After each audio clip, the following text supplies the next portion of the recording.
زلو وابينا حدش ديون عانا وي هوي تفخر واج قدامو كندرا عزر جيت مالت ما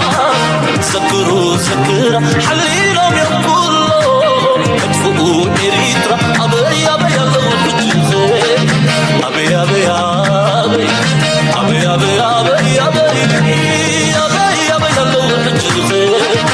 أبي أبي أبي لبركوينهم حسابهم الساعات معدت ستمنوا قلايو بزعبت وحوين نليلهم قريو كم سخر رحيقهم قمريرهم بلايو فتوتهم أبيتنا نيو حيدتهم كنتارهم يوم غنعسو حيدهم يبهم حج حالهم نسفرسو أبيتنا يوزلو إلا والتواصل أبيتنا يوزلو سرايا نفوسو الطايب والله الطايب نحنا زين غلو يلا انتم يلا نحنا زين غلو أبيتنا يوزلو تودي يوصلنا بريوز السعر كواج واج هوي هويطا يبلالو جنا يبلالو مري سكتر عقلي قريب يوقوه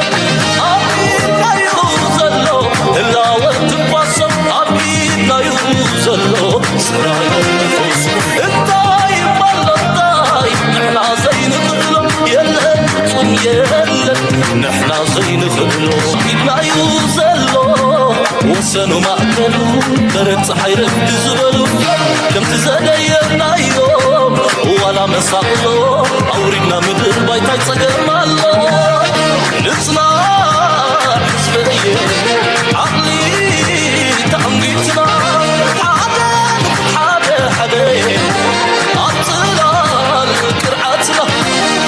أبيك يوزلو أبيك كون بسلات أبيك يفوت صحيح أبيك يوزلو أبيك كون بسلات أبيك يفوت صحيح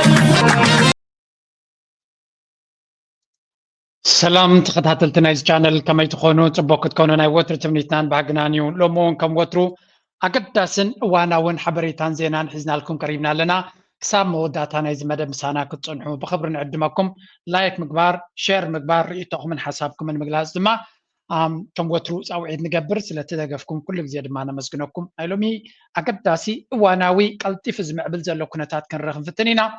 أقزي خي وسدنا بزخ نجمر لتسكو የተስማማችው ወደብ የኢትዮጵያ ቀይ ባህር አይቀሬ ሆኗል። ፕሬዝዳንት ኢሳያስ አፈወርቂ ለኢትዮጵያ ወደብ ለመስጠት ተስማምቶ እንደነበር ያውቃሉ። እውነታው ወዲያፎ መተንፈሻ ላጣችው ኢትዮጵያ የቀይ ባህር ማጮለቂያ ወደብ ለመስጠት ተስማምቶ እንደነበር ይታወቃል። ይህች ወደብ ጢዋ ወደብ ትባላለችም። የምትገኘው በአሰብ አውራጃ ነው። Pursuit of a guaranteed maritime access is not a passing concern. It is a permanent national imperative driven by the vision of security, economic viability and regional integrity. ሊያቆመን አይችልም። የኢትዮጵያን ብልጽግና እናረጋግጣለን። የኢትዮጵያን የወደብ ባለቤትነት እናረጋግጣለን። የኢትዮጵያን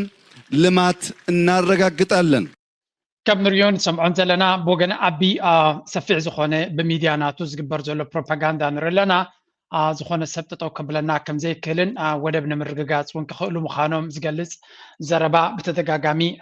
كقلز أنيحو عبنا ويح بسوفستيكيتد من قدي بخل من قدي ناتقت أتمدمت زولو كونتاتيو انبعار ازي تي انتنشناتهم عبدحريت بوليتيكا ديبيت ناتو انهيلا كريان دي عبايتاق ننتاي قبر عليهم زبلو زولو كابومي كله مجمريا أتي كونتات نابي قص خيدو اللي يمزبلو زلو بزسمعو ቅጥረኛ በሆኑ ኃይሎች ከፈተው ውጊያ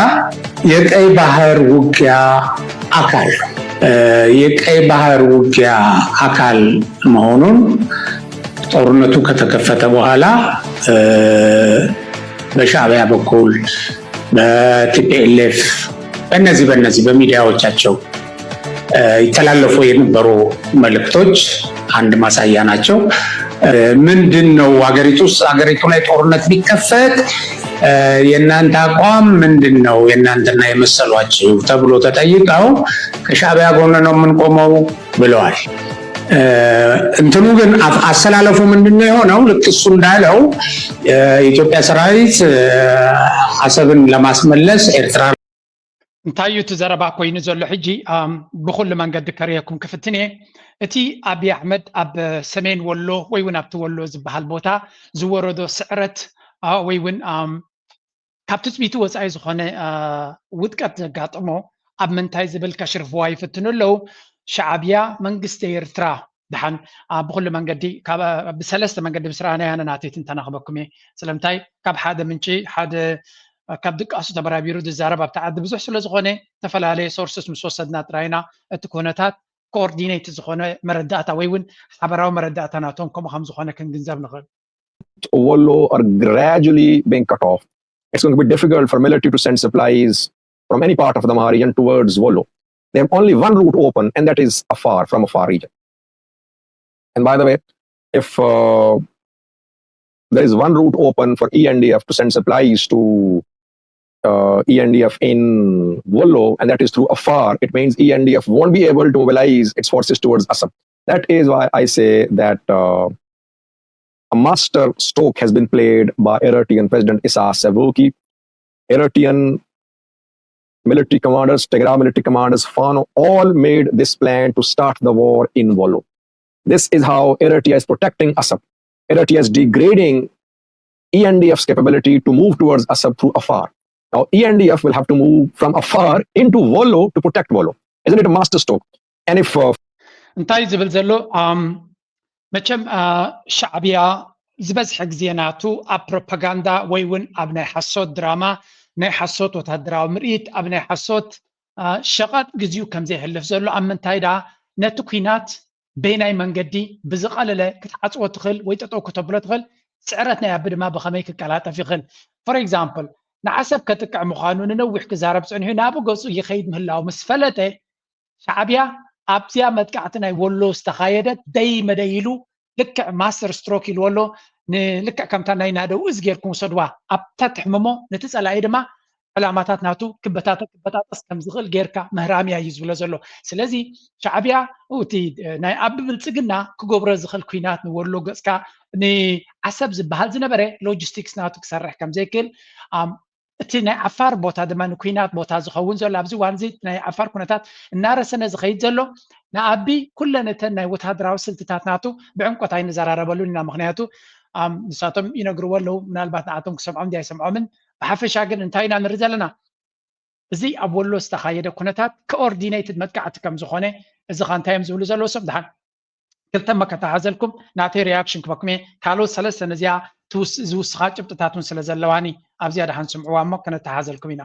ምምሕዳር ብሓይሊ ንኽፈርስ ብምጋር ትግራይ ፀረ ሻዕብያ ዝኾኑ ተባሂሎም ዝተረቑሑ በዓል ጌታቸው ረዳን ጀነራል ጻድቃንን ብሽም ጉጅለ ብሄራዊ ክሕደት ንኽፈራረሱ ብምጋር ኣብ ልዕሊ መንግስቲ ፌደራል ፀቕጢ ንምፍጣር ሳብ ቆቦ ብናጽነት ዝንቀሳቐሰሉ ኩነታት ዝፍጠረሉ ኩነታት ዝዓለመ ከም ዝኾነ ይገልጽዎም። ፍልፍላት ፕሮፓጋንዳ ዝኾና ሚድያታት እውን ሻዕብያ ምስ ብልጽግና ዝዋጋ ኣብ ቆቦ እዩ ብምባል ደጋጊመን እንትዛረባ ይስምዓየን።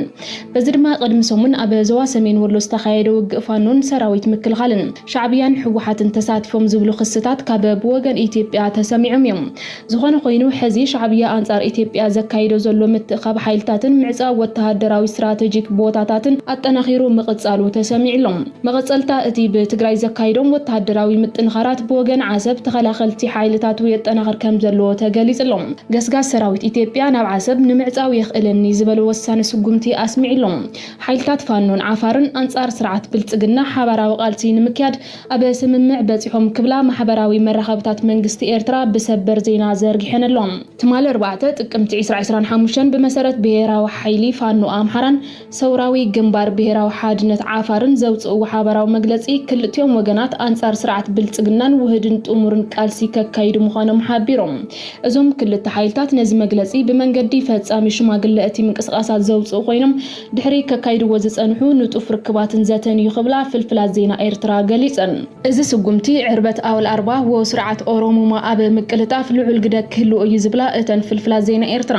ብፍላይ ሓይልታት ትግራይ ነዚ ምዕባለ ጉጅለታት ምስ ዝሕወሱ እውን ኢትዮጵያ ኣብ ዝመጽእ ዘሎ ሓድሽ ዓመት 2026 ሓድሽ ናይ ስርዓት መሰረታዊ ለውጢ ከተካይድ እያ ብምባል ኣዘራራብ ዜና ዘርጊሐን ኣለዎም ሕጂ እንሪዮ ዘለና ኩነታት እንታይና ንግንዘብ ዘለና እቲ ዝካየድ ዘሎ ስልቲ ብሻዕብያ ብፍላይ ድማ መንግስቲ ኤርትራ ወላ ሓንቲ ቃል ከይውፅእ ከሎ እቲ ናራቲቭ ናይ ኩናት ወይ እውን ቋንቋ ናይ ኩናት ዝግበሃል ዘሎ ብኩሉ መንገዲ ሻዕብያ እዩ ዝደፍኦ ዘሎ ሻዕብያ እዩ ነዚ ኩናት ከምዛ ኣካቢድዎ ዘሎ ዝብል መረዳእታ ብወገን ብልፅግና ብዝላዕለ ደረጃ ይኸይድ ከም ዘሎ ኢና ንርኢ ዘለና ውፅኢት ናቱ ድማ ፋኖ ክንዲዚ ዝኣክል ብድሆ ክፈጥረልና ይክእልኒ ዝብል መረዳእታ ኣለዎ ፋኖ ንበይኑ የስ በዲህና ነይሩ ግን ፋኖ ንበይኑ ከምዚ ዓይነት ስትራቴጂካዊ ምንቅስቃሳት ናይ ወታደራዊ ስልቲ ከርኢ ይክእልኒ እዩ ስለዚ ገለ ሓይልስ ኣሎ ኣብ ድሕሪኡ ገለ ሓይሊ ኣሎ ግን ከመይ ጌርናኸ ሻዕብያ ኣትዩሎ ኢልና ንዛረብ ኣፍና መሊእና ንዝብል ድማ ሓዳሽ ድራማ ጀሚራ ኣላ ስምዑ ብዚ ሰምቱት ሼር ማድረግ አለባችሁ ኦህዴድ እንግዲህ ብልጽግና ዶክመንተሪ ያሰራ ነው ዶክመንተሪው ምንድነው በቅርብ ጊዜ ሰሜን ወሎ አካባቢ ፋኖ የማረካቸው ወታደሮች ነበሩ አይ ፋኖ ብቻ አይደለም የትግራይ ታጣቂዎች አሉ የሻዕቢያ የውጭ ኃይሎችም አሉ በሚል ካሳንቺስ አካባቢ ታፈሱም አሉ ኤርትራውያን የትግራይ ልጆች እነሱንም ስክሪፕት ሰጥቷቸዋል ተማርከን ነው እንዲሉ ስለዚህ መከላከያው ከዛ በኋላ ማረካቸው እና ሚስጥር እያወጡ እንደሚመስል ማለት ነው ከወልቃይት ጋራም አያይዘው በአማራና በትግራይ መካከል ጦርነት ለመጫር የሚያስችል ዶክመንተሪ የተሰራ ነው ስለዚህ የኢትዮጵያ ህዝብ እንዲያውቀው ቀደም ብላችሁ እንድትነቁ ነው ዶክመንተሪው የኦህዴድ ነው ከትግራይና ከኤርትራ ጋራ ጦርነት መክፈት ፈልጓል ከብዛት ሪዋርድ ኣለኹም እንታይ እዮም ዝብሉ ዘለው እዚ ድማ ኣብ ኢትዮጵያ ሓደ ልሙድ ነገር ጌርና ወሲድና ያለና ኣብዚ ዋን እዚ እንታይ እቲ ልሙድ ነገርካ ድራማ ምፍጣር ድራማ ጌርካ ፊልም ትሰርሕቲ ፊልም ድማ እንታይ እዩ ምሩኻት ናይ ህወሓትን ከምኡ ድማ ናይ መንግስቲ ኤርትራ ሰራዊት ናይ ኤርትራን ኣብቲ ኩናት ናይ ወሎ ከም ዝተማረኹ ንዑ ንምምሳል ካብ ካሳንቺስ ዝበሃል ናይ ኣዲስ ኣበባ ከባቢ ኤርትራውያንን ተጋሩን ተገፊፎም ሰላማውያን ህዝባዊ ዝነበሩ ስደተኛታት ወይ ኢትዮጵያ ተጋሩ ተኮይኖም ድማ ኢትዮጵያውያን ማለት እዩ እሳቶም ተወሲዶም ፊልም ንክሰርሑ ስክሪፕት ተዋሂቦም ዘረባይ መፅናዕትን ገለን ይገብሩ ከም ዘለውን ንዓታቶም ወታደራዊ ክዳን ጌርካ ድማ እዚ ነገር ኣጋጢሙ ኢልካ ድራማ ስሞክ ስክሪን ይብልዎ ዘየጋጠመ ነገር ከም ዘጋጠመ ጌርካ ኩናት ንምፍጣር ስለምንታይ ከከም የድልዮም ንዝብል ኩሉ ግዜ ኣብይ ኣሕመድ ዋላ እኳ ዝገብሮ ዘሎ ሙሉእ عندرا تكون مول وص عندرا كم زخونه بروف كن قبرينا صنهيلا عندرا يقبر انتلو ما بقى دراما يدليلو تدراما تدما نعو خوليو من محبرسب عالم نمعشاو زغانتاي زريكا ات محبرسب عالم عينو صقيتو تعميتو اذنو ابيتو سلازلو نتكونتات كفلطو نتحقق خفلت ليت سلازيبلو ابدما نخمسل حانت دراما كسرحيو سلازي ازيوم ابتو كينات ماريخنايم يلو كدان كدينو نعتاتهم حدا فيلمي دمسل نجر جيرو كم تعميو شعو زيوم سبازياتهم إيرتراين تخينهم إيرتراينهم أفراريو نزت بلوزلو دراما كبار خلهم يخليو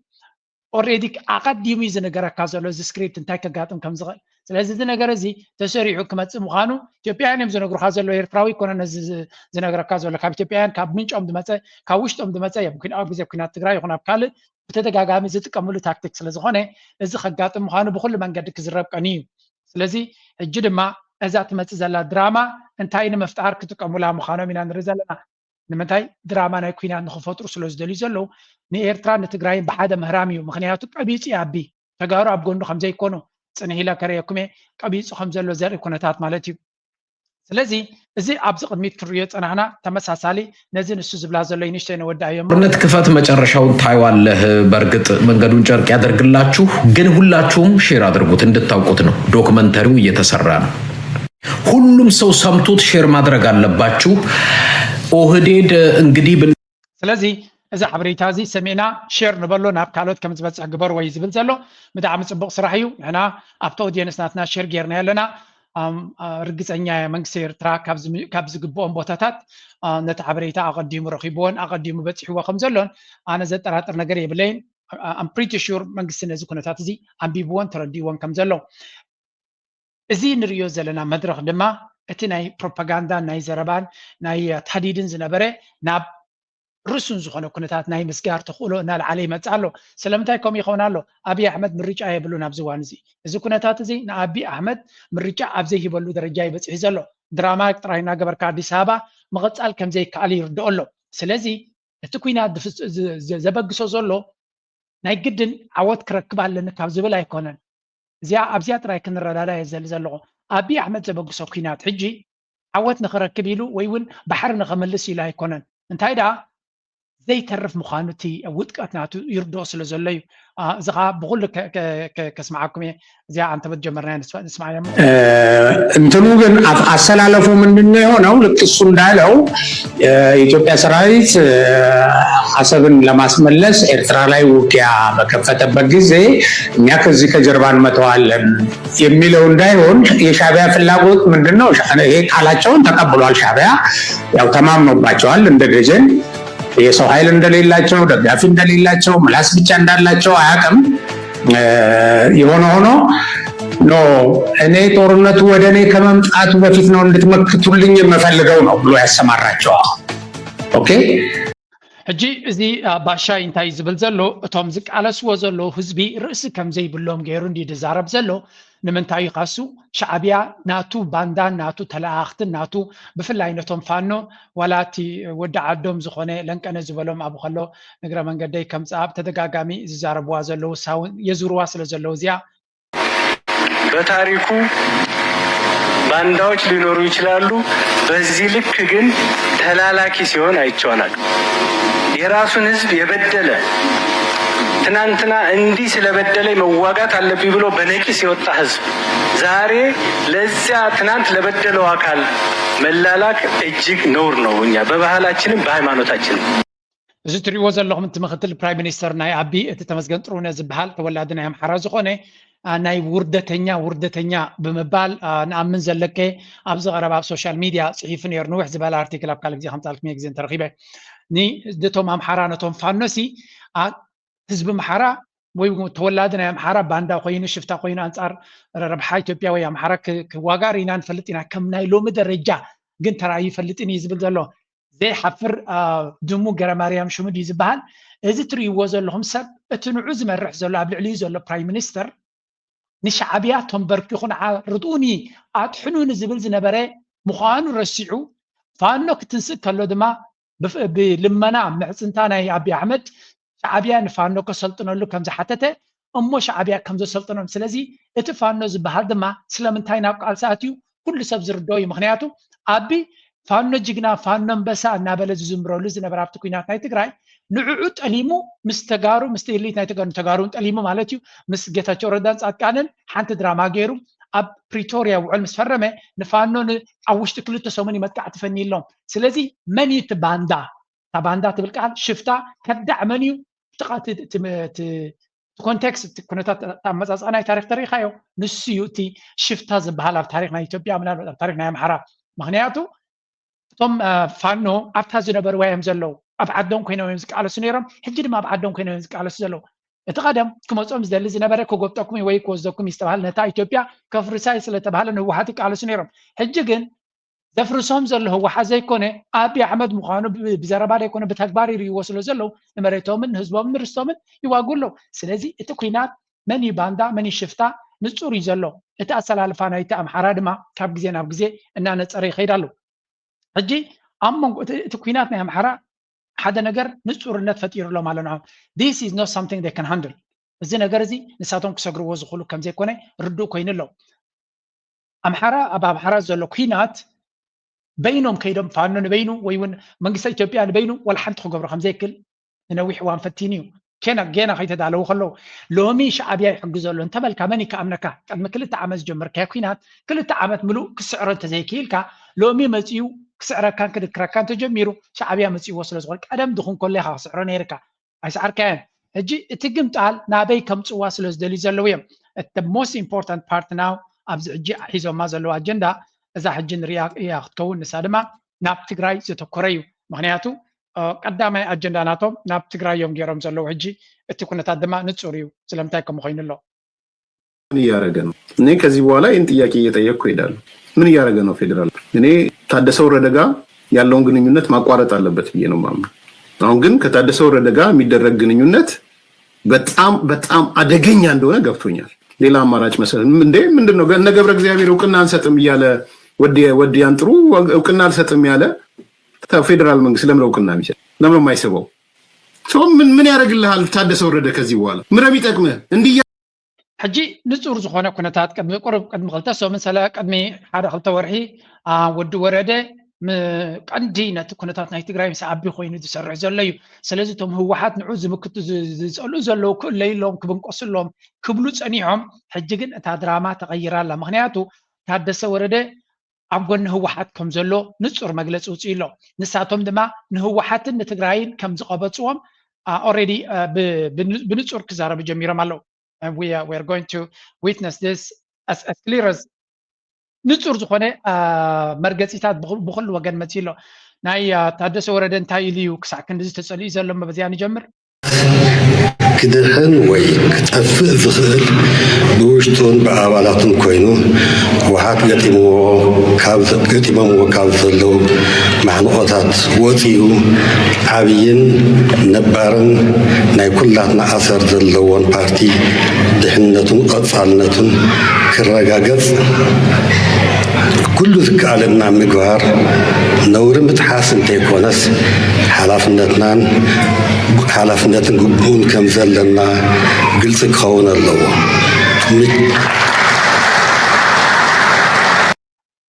እንታይ ነይሩ እቲ ፕላን እቲ ስትራቴጂ ንነዊሕ እዋን ዝተቃለሱሉ ዝነበሩ ብልፅግና ንታደሰ ወረደ ቅድም ብጌታቸው ረዳ ን2 ዓመት ሰሪሖም ንሳ ምስ ፈሸለቶም ድማ ነዚ ጌታቸው ነዚ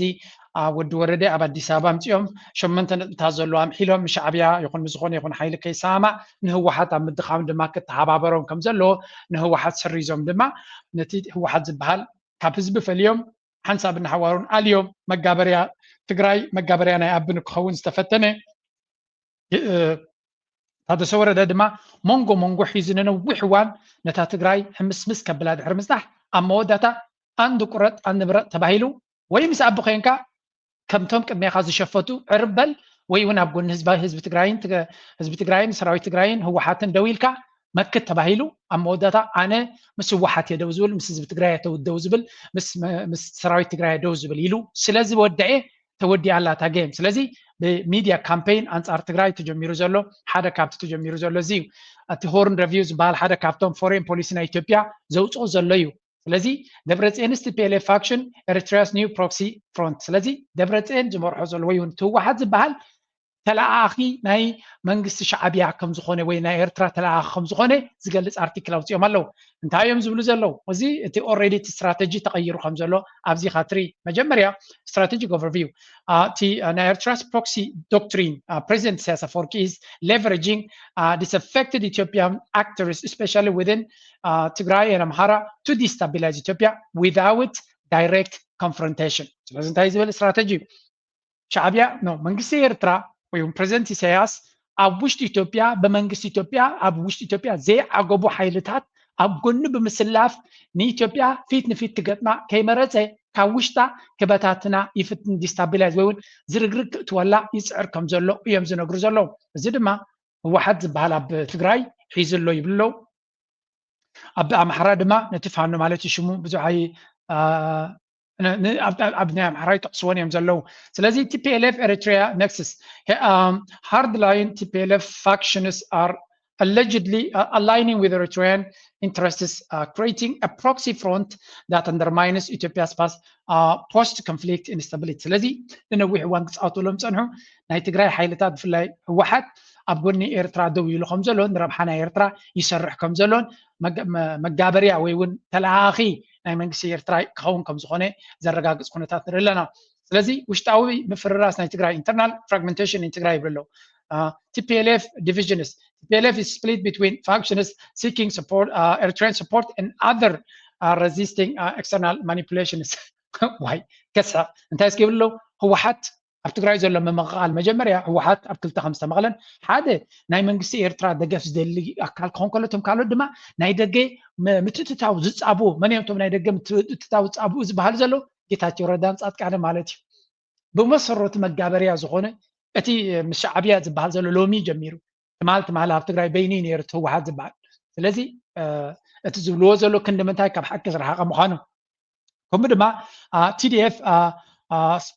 splintering كما دماتي سراويتنا تقرأون تمغيلو صغير armed groups within the TDF oppose authoritarian leadership and reject the emerging TPLF Eritrea alliance ناي سراويتنا تقرأي من مغال دما سلمتاي تمغيلو مهم زبلو زلو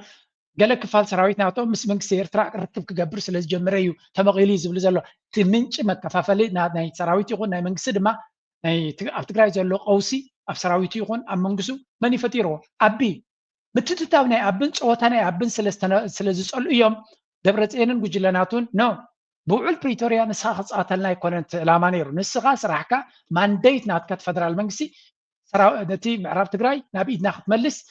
سلام الرقاتنا بزبوتانا كتوعز دوبات نايتاي كل التقرأي دما كابي إيرتران بركاب كالا يكون كان كتحلز قباكا كل تمانديت قباكا سراح قديفكا نتقرأي مسي إيرترا كتواقع دراما سرح كالا خيتكا تدراما خان كابهان لعلى سلة تردانا يكون واقع إدلنان منكسي إيرترا دما أتصبقو سلز فلتكا مش كواقعنا نتي زقبو بوتاون قديف لنا وتيلو سلازي نيكونتاتنا يتقرأي كباس دل زلو من مخانو أبايتا نصور كوين سلازلو حزب تقرأي ناتو أسلالفا أنا نصري متسالو زيادة ما جمد سقيلون كحنا قديراتهم الله ما يفتو تجيم سبوق يرسل تردم illicit economics كم ما وركناتنا وركنا يتقرأي ستسرقو كمون هيمان ترافيكين يوتس كم زلو وركنا يتقرأي من يسرق زلو صار يكون كان سرق زلو من كسي أبي وسيت كا نتتقرأي جن كابتز وسط كا وركون زقبوت بي يلا خان إيلوم زخصص زلو سميم نقوم شيتن وركنا يتقرأي توسيدو كندوز أكل جن نتقرأي وهابني ساعات كان يكونون زبل زنبرة ببليوناتن بقولن جستمان كاب تقرأي وت جن نبتما كلاي بانكي عطو نب إثيوبيا جن زخيدي هلا نبت تقرأي جن كندوز أكل بعجت هاي وتسني سلزي إذا بتجارو نعم زملكاتيو أتحطوا جن كم يجر كنزي أمزيسكا نبي إرتراجس كاتو أويان دي استراتيجياتهم كم زنرية زلنا تجيتها شوردا زبالو فيديو مثلاً كانوا زبالو أنا نتهم هو حد كسامو ده تدقيق واقومي على سمي كودهم نعتاتهم تسليفة كقوية زبالو تجارو أبزلن كان زجبرو مجلس إتات والناس كنا تاتي أنا تيرميم هذا كابتز بهالزلو زك خون خلي يسمعوه محاس بهراو الله دحننتن بزبل تيما بحوحات تماخيلو اب كتما مقلد سلاسل زلو وعلا اب حزب بزح سكفتاتات فطيرو كم زلو كاب تግራይ ዝወፁ ዘለው ሓበሬታታት የመላኽቱ ህወሓት ናይ ህልውና ሓደጋ አንጸላሊናሎ ብምባል በብወረዱ ከተካይዶ ዝغነየት ዋዕላታት ሕጂ ናብ ከተማ መቀለ ኣኻኺባ ነቲ ዋዕላ ተሰላስሎላ እቲ ብድሕሪ ከም ዝኣመሰለ ዋዕላ ኩናት እዩ ዘጋጥምና በለ ናይ ባዕሉ ግምታት ዘቕምጥ ዘሎ ህዝቢ ድማ እቲ ኩናት ተቃሪቡ ከይኸውን ኣብ ስጋእ ተሸሚሙ ከም ዝርከብ እናተገለጸ እዩ ህወሓት ከም ህዝቢ ትግራይ ሃለዋትና ኣብ ሓደጋ يزولو إلا كاب منجز فيدرال كمتسن زخل ورار أبتقلتلون التدالولون زلاوان أتي بمنجز فيدرال ببارخوت قدماء منيسر إثيوبيا أبي أحمد تقبيو نجزياو منجز تزمرح زولو جنرال تادس ورده أبي وعلى حوحات أب زيداسو يلهلو قبلو بوزحات يوقسو ولو بسلت بستملو حزباو حلافنتكم كم تات مريضكم از مزاهم نمثلو نمننتو نخبرو حساب كنديناي بصنعات دو كم زله امسكركم نخلنا ونمهركم نخم كم بحدش زم بفت دمنا اواجون يغلصوا نيرميم بتدغاغام يغلصيو نزه حزبزي تو قداموت مرحتنا بتدغاغام تنسوا انو يغلصوا نيرميم بالتغبار تسوي اميم زدقم زسلس يلن كنزه كم زان رياض لنا زياد حفت دما اب سوشيال ميديا كزور ريخم ما تخونيكم اسغا حدا قل تصاوعيت حزب إيرترا قال كابتي موداتا نايت كونفرنس زغبرو زبحال زلو مالتي تصاوعيت كم زوصت هوحات مالتي تصاوعيت دما انتاي زبل زلو دمدامي اواج تساتفتي بهراو كونفرنس حزب تግራይ واحس دحنتن هلاون تግራይ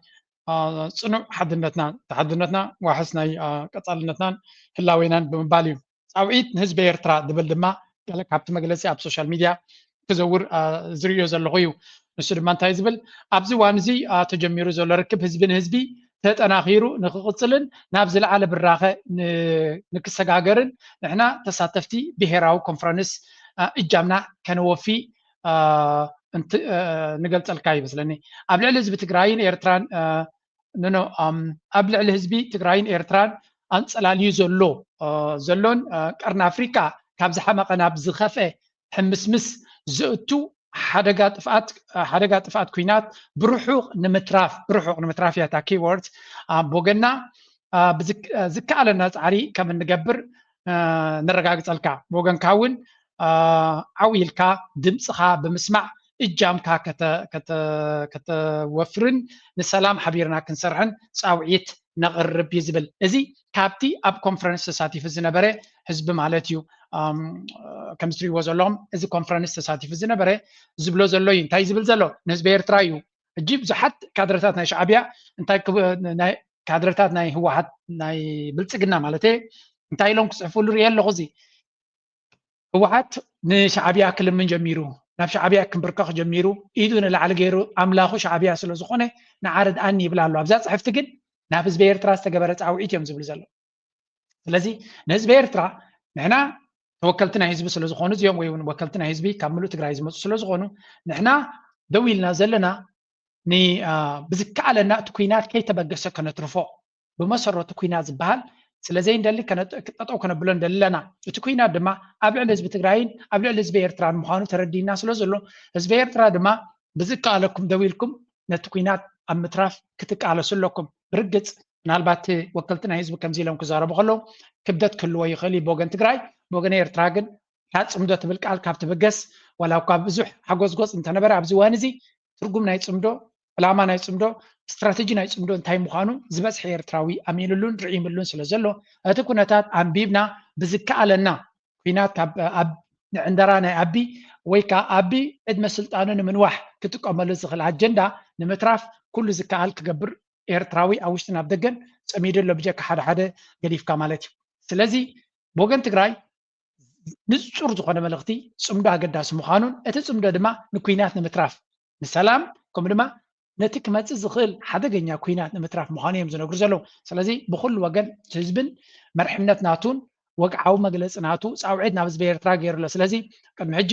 ኣክቲቪስት ዝገበርዎ ዶ ብርሃነ ዝገበሮ ዶ ገሎ ዶ ይበሃል ነይሩ ኖ ብሙሉእ እቲ ህዝቢ ኣብ ህዝባዊ ናይቲ ክልል ኮንፈረንስ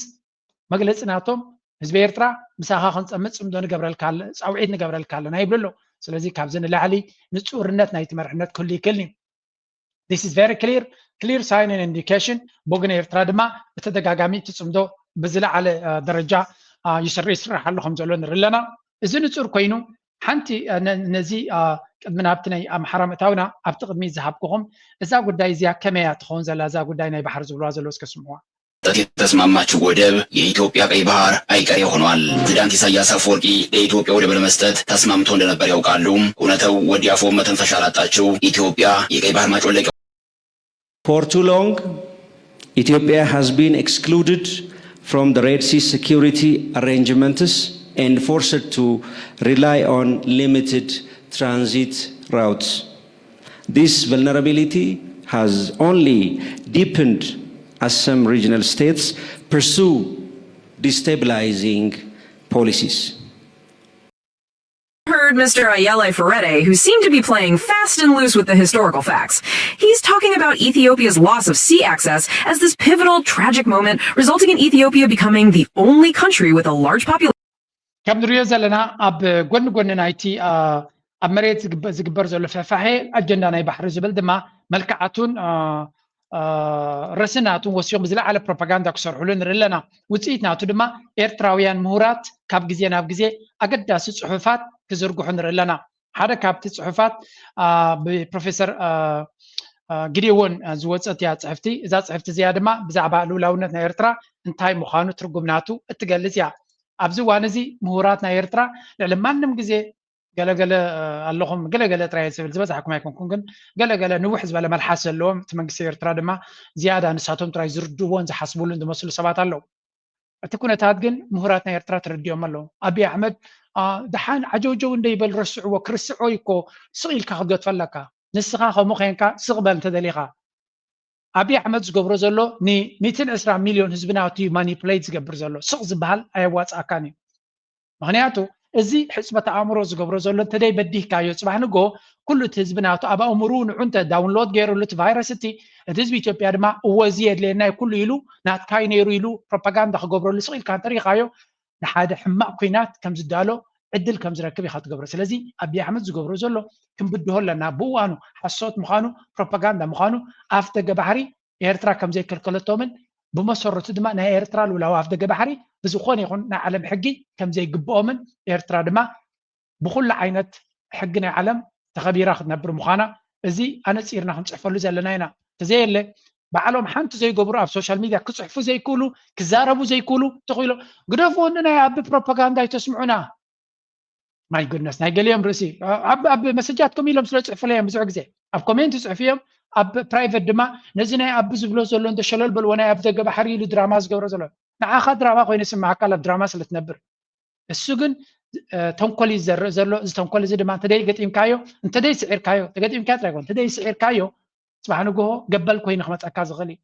ነዚ ኩሉ ሕጂ መንእሰይ ዘሎ ብሬን ዋሽ ገይሩ ሕፅበተ ኣእምሮ ገይሩሉ ዝከኣል ኮይኑ መሲልዎ ከምዚ ኢሎም ናመፁ ንጎም ሸትን ክምክሑልና ከለዉ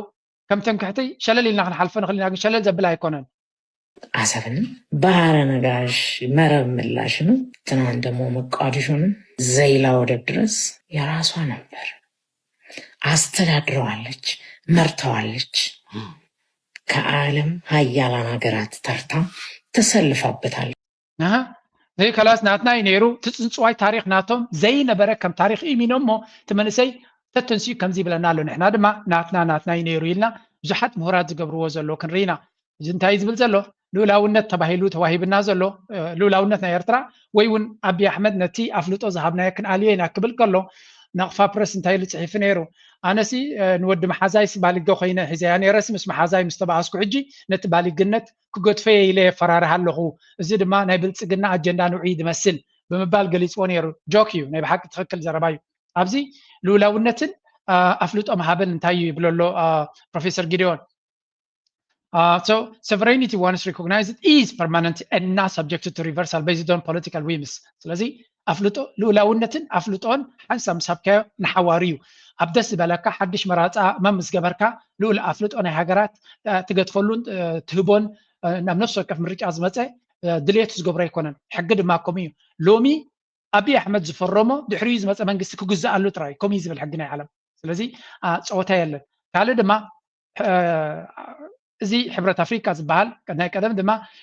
ኦርጋናይዜሽን ኦፍ ኣፍሪካን ዩኒየን ዝበሃል መትከላት ናቱ ተቐንዲ መትከላት ናቱ ኮሎኒያል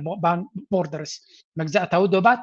ምንጪ ወይ ከዓ መሰረት ናይቲ ኩሉ ሕጊ ናይ ሕብረት ኣፍሪካ እዩ ንዑ እንተገዲፍካ ኣፍሪካ መወዳእታ ኣብ ዘይብሉ ኩናት ሓትሕት ክትነብር እያ ዝብል እዩ ስለዚ ኢትዮጵያ was a leading proponent of this principle ኢትዮጵያ ኣብ ዘበን ሃይለ ስላሴ ድማ ቀዳመይቲ ነዚ መግዛእታዊ ውዕላት ክኸብር ኣለዎ ኢላ ዝደፍአት እያ ነይራ ካልኦት ከም በዓል ነኩርማ ዝነበሩ ኣፍሪካ ሓንቲ ክትከውን ኣለዋ ዝብል ሓሳብ ዝነበሮም ነይሮም በዓል ናይ ኢትዮጵያ መራሕቲ ሽዑ ዝነበረ ሃይለ ስላሴ ግን መግዛእታዊ ውዕላት ክኽበሩሎም ትብል ዝነበረት ሃገር ምዃና እዩ ዝነግር ዘሎ exactly this is a very good historical perspective ቀፂልና ናይ ኤርትራ ናይ ኢትዮጵያን መን እያ እታ ኣብ ሰንኮፍ ዘላ ሃገር ንሳቶም ከይሓፈሩ ሕንከት ዝበሃል ስለ ዘይብሎ ኤርትራ ኣብ ሰንኮፍ ዘላ ሃገር እያ ፍራጃይል ወይ ከዓ ኣብ ወለቕ ዘለቕ ዘላ ሃገር እያ ይብልሎ ብግምጫሉ እንታይ ይብላ ኣሎ ኤርትራ stability portrayed as resilient and cohesive built through a sacrifice and sustained unity ስለዚ ኤርትራ ጥሙር ዝኾነ መኸተ ክምክት ዝኽእል ህዝቢ ፅኑዕ ዝኾነ ህዝቢ ኣብ ነፍሱ ዝተኣማመን ሓድነት ዘለዎ ሃገር ክኸውን ከሎ ብመስዋዕቲ ከምኡ ድማ ብመኸተ ጠጠው ዝበለ ሕብረት ዘለዎ ሃገር እዩ ብግምጣሉ ኢትዮጵያ described as fragmented famine stricken and descendant of ስለዚ ብግምጣሉ ኢትዮጵያ ድማ ዝተመቓቐለ ብጥሜት ዝተጠቐ ደርቂ ዘለዎ ብዙሕ ግዜ ከምኡ ድማ ኣብ ሓገዝ ዝተመርኮሰ ቁጠባ ዘለዎ ወይ እውን ህዝቢ ወይ እውን ሃገር እዩ ኣብ ውሽጡ ድማ ውሽጣዊ ቅልውላዋት ኩናት ዕግርግር ዘለዎ ከም ሃገር ክቕፅል ዘይቅፅል ኢልካ እውን ክትሓተሉ ትኽእል እዩ ከምኡ ድማ ክሪቲክ ኦፍ ኢትዮጵያስ ሬቶሪክ ዝገብርዎ ዘሎ እቲ እንታይ ኢሉ መሊሱሎም ኣሎ ኣብዚ glass house metaphor Ethiopia is accused of hypocrisy questioning Eritrea's statehood while struggling to maintain its own እቲ ዘይሕፍር ድማ ኣብ ናይ ጥርሙዝ ገዛ ዝቕመጥ ዝእምኒ ክድርቢ የብሉን ዝበሃል ኤርትራ ከም ሃገር ውሽጣዊ ሰላም ዘለዋ እቲ ህዝቢ ድማ ሓድነት ዘለዎ ከም ሃገር ዝኣምን ሃገረይ ኤርትራውነት ክቡር መንነት ክብል ስኽፍ ዘይብሎ ነዚ እናበለ ዝነብር ብግምጣላ ውሽጢ ኢትዮጵያ ንክብል ዝሓፍር ህዝቢ ዘለዋ ትግራይ ሃገር ዝብል ኦሮሞ ሃገር ዝብል ኣምሓራ ዝብል ሶማል ድማ ፈፂንካ ኢትዮጵያ ዝበሃል ዝምልከቶ ዘይመስሎ أكمز عينت هجر زل خابز على هجرنت نا إيرترا كتحتت نبى حق زحفري نتكون النت كاس قلت أيكون historical failures successive Ethiopian regimes are depicted as violent and unstable undermining the country's credibility. إثيوبيا ضد مسؤول سرعات زوم تريوم زلهم كلاتهم مقاقلتي كوينات ناي وشت أوت أجمع كفتح زي كله ندقق ما ناي مسفحفح حلم زلهم يم مودة regional vision نايرترا charter أبشون شاطر من 94 national charter نايرترا حبراهم متحببارن كم دبا over no مسفحفحن قبض أن زي كونه متحببار زعمن كم زخانة زنقر زلوا سلزي إيرترا ببزح من قدي نتكون النت تتقل استفتنا الله حنت ترى زبكم زلوا غنبر بزحات أرتيكل استصحيفنا الله هذا أبزون كله أبيرتران فيو سبلون وتينيرو نعود ملكات مالتيو سلزي I don't know I can show you أبزون كله أرتيكل دوت نيرا نحججن دحن كينو حنا بكالك زي كم سألكم كفتني بزح أرتيكلس وتشيلو تي بزعبا دوبات مجزاتاو دوبات كساك كندي أقدر سنت كم زلوا سيرات بحلو بوست جيروانيرو هجرات كلام تاي كم زم مثلا زنبران زي مجزاتاو دوبات زبل ويون طليان ويون إنجليز قدفو أبغزي مجزاتي فرنش جرمن أوروبيان أفريقيا خجزوا خلوا زقدفو نسو مسحرتنا يزخلوا هجراتنا أفريقيا مخانون نعود حس كمخدمة أفريقيا أبدل حمد كتوازغل أب كتوصل زي تغل أجرجر كتوازغل مخانو مجنزا بيدلي إيرترا دما نشر زخون الدوبات اللوا كم حجر دما قال كابتن حرخ زي بلن حجر كتكون تغل مخانا مجنزا بيدلي زي بوغانتي زكاي زلو أبزو زبانا زلو خون كله نابتك على ناي international news كاسجر. Cool. This is a rare live picture aboard the USS George H.W. Bush off the coast of Norfolk, Virginia. President Trump is visiting Virginia today to say happy. مچم دونالد ترامب نأمريكا قص بقص من قد كم تغيير يقبر له يمزبلو زلو بزحت عذبتي دونالد ترامب نأمريكا كم ديمقراطي ناب ديكتاتورشيب يوزدال له زبل دمص اب أمريكا إن على خيدالو زبت حاجة بتخالد ما سراويتنا أمريكا كم دليت خيط كم زخل كجبري فتنا له يمزبلو زلو لسن أبزيك التسلسل ريبورت خبركم يا بزعب زبلو زلو. The U.S. military says it is reassigning about 200 federalized members of the California National Guard from the Los Angeles area to Portland, Oregon. It's a new tactic to fulfill plans announced by President Donald Trump. A federal court earlier blocked Trump from deploying the Oregon National Guard in that state. The court said there was a lack of evidence that recent protests against the president's immigration crackdown justified sending in troops. Meanwhile, Trump has sent in 300 Illinois National Guard troops to Chicago to deal with what he calls out-of-control crime. Tensions are rising as ICE agents conduct citywide sweeps using increasingly aggressive tactics. National Guard. انتاي بلا تفلت كده دونالد ترامب أوروبيان تنقل لهم يوم نافر يوم دزارة بزلوا سلم تاي فرد ما كنا نقولكم دونالد ترامب نزي أوشت أمريكا زلوا أمونجو توم كونسرفاتيفس بحالو ناتو بيزن توم ديمقراطيين زلوا فللي كابجزينا برتاي خيس لزلوا انتاي قبر لويز بالزلوا دونالد ترامب حقوف تتوقعوا سراويتنا أمريكا أوشت أمريكا يتقاملوا هم زلون الزخا أب أمريكا أمونجو تيمانن تجامن civil work تنسق كم زغل بعري داليو قدمي كلتا 3 عامات زصحفو مصحفتي اذا كنتات نخدو زلنا ترزز بس متفنانا منغو حزب سلا زلو اب موداتا بزمن قدز مفتح انت ديكير كالو اب كويناتي زخيت كم زبحال ام منغو تيمانن صقامن زلو بوليتيكا فللي يكون اب زخون يكونوا سلا ديردادو دونالد ترامب دما بمسرتو نتوم صلاتي كدم سسوم بر محرات كغطفلهم نتا هاجر كحبرا دليت يبلين زبل من سلا زلو ام منغوم زلو اكندنتي شجر كفتح زفتن داي قبري فتنالو وتحدرات أبت هاجر يسدد على بفلا يدما نافتن ديمقراطي زخونا نعود زال ستيتس كمال إلينوي شيكاغو مالت يجي سراوي سديد له كمون أبزي كال ستيتس بلوزل كاليفورنيا تمساسالي سراويت ناتو زين ناشنال جارد زبحال ناجبره أكن البوليسن كالن زجبر بحقنا أمريكا زي فكت سراويت ناتو تكمل كوكوعسو صيفتن كمزلو أوشت أمريكا دليتو جبر مخالة كتب له تخليقة تنرو يزلنا قداي نايس دتنياتات ناتبها لمخنيات زقبر زولو دامبر تكونتات نعوزن صبارق صقم سلا زولو ويون اتن ستيتس نحنا اين خولونينا منغستي سراويت غير يحجزنا زبل تزاز ويون حتى سلا زغرب يكونن دونالد ترامب نتزلو سلطانو تتقيمو نتزلو حقواف ناترا بحقتقم اللي فتنالو اذا دما كابتي حقنا يتهاجر وصاي زبل دمسي نارشني زغيزلو أوش تعد كم زخون كل عبد الجن تايك جبري كم زحسب زلوا سراويت ناتو دما سمعوا زي senior military leader. I want to play a little bit more from Hexa. This is where he's talking about those pesky rules of engagement. We are preparing every day. We have to be prepared for war, not for defense. We fight to win. We unleash overwhelming and punishing violence on the enemy. We also don't fight with stupid rules of engagement. We untie the hands of our warfighters to intimidate, demoralize, hunt, and kill the enemies of our country. No more politically correct and overbearing rules of engagement. Just common sense,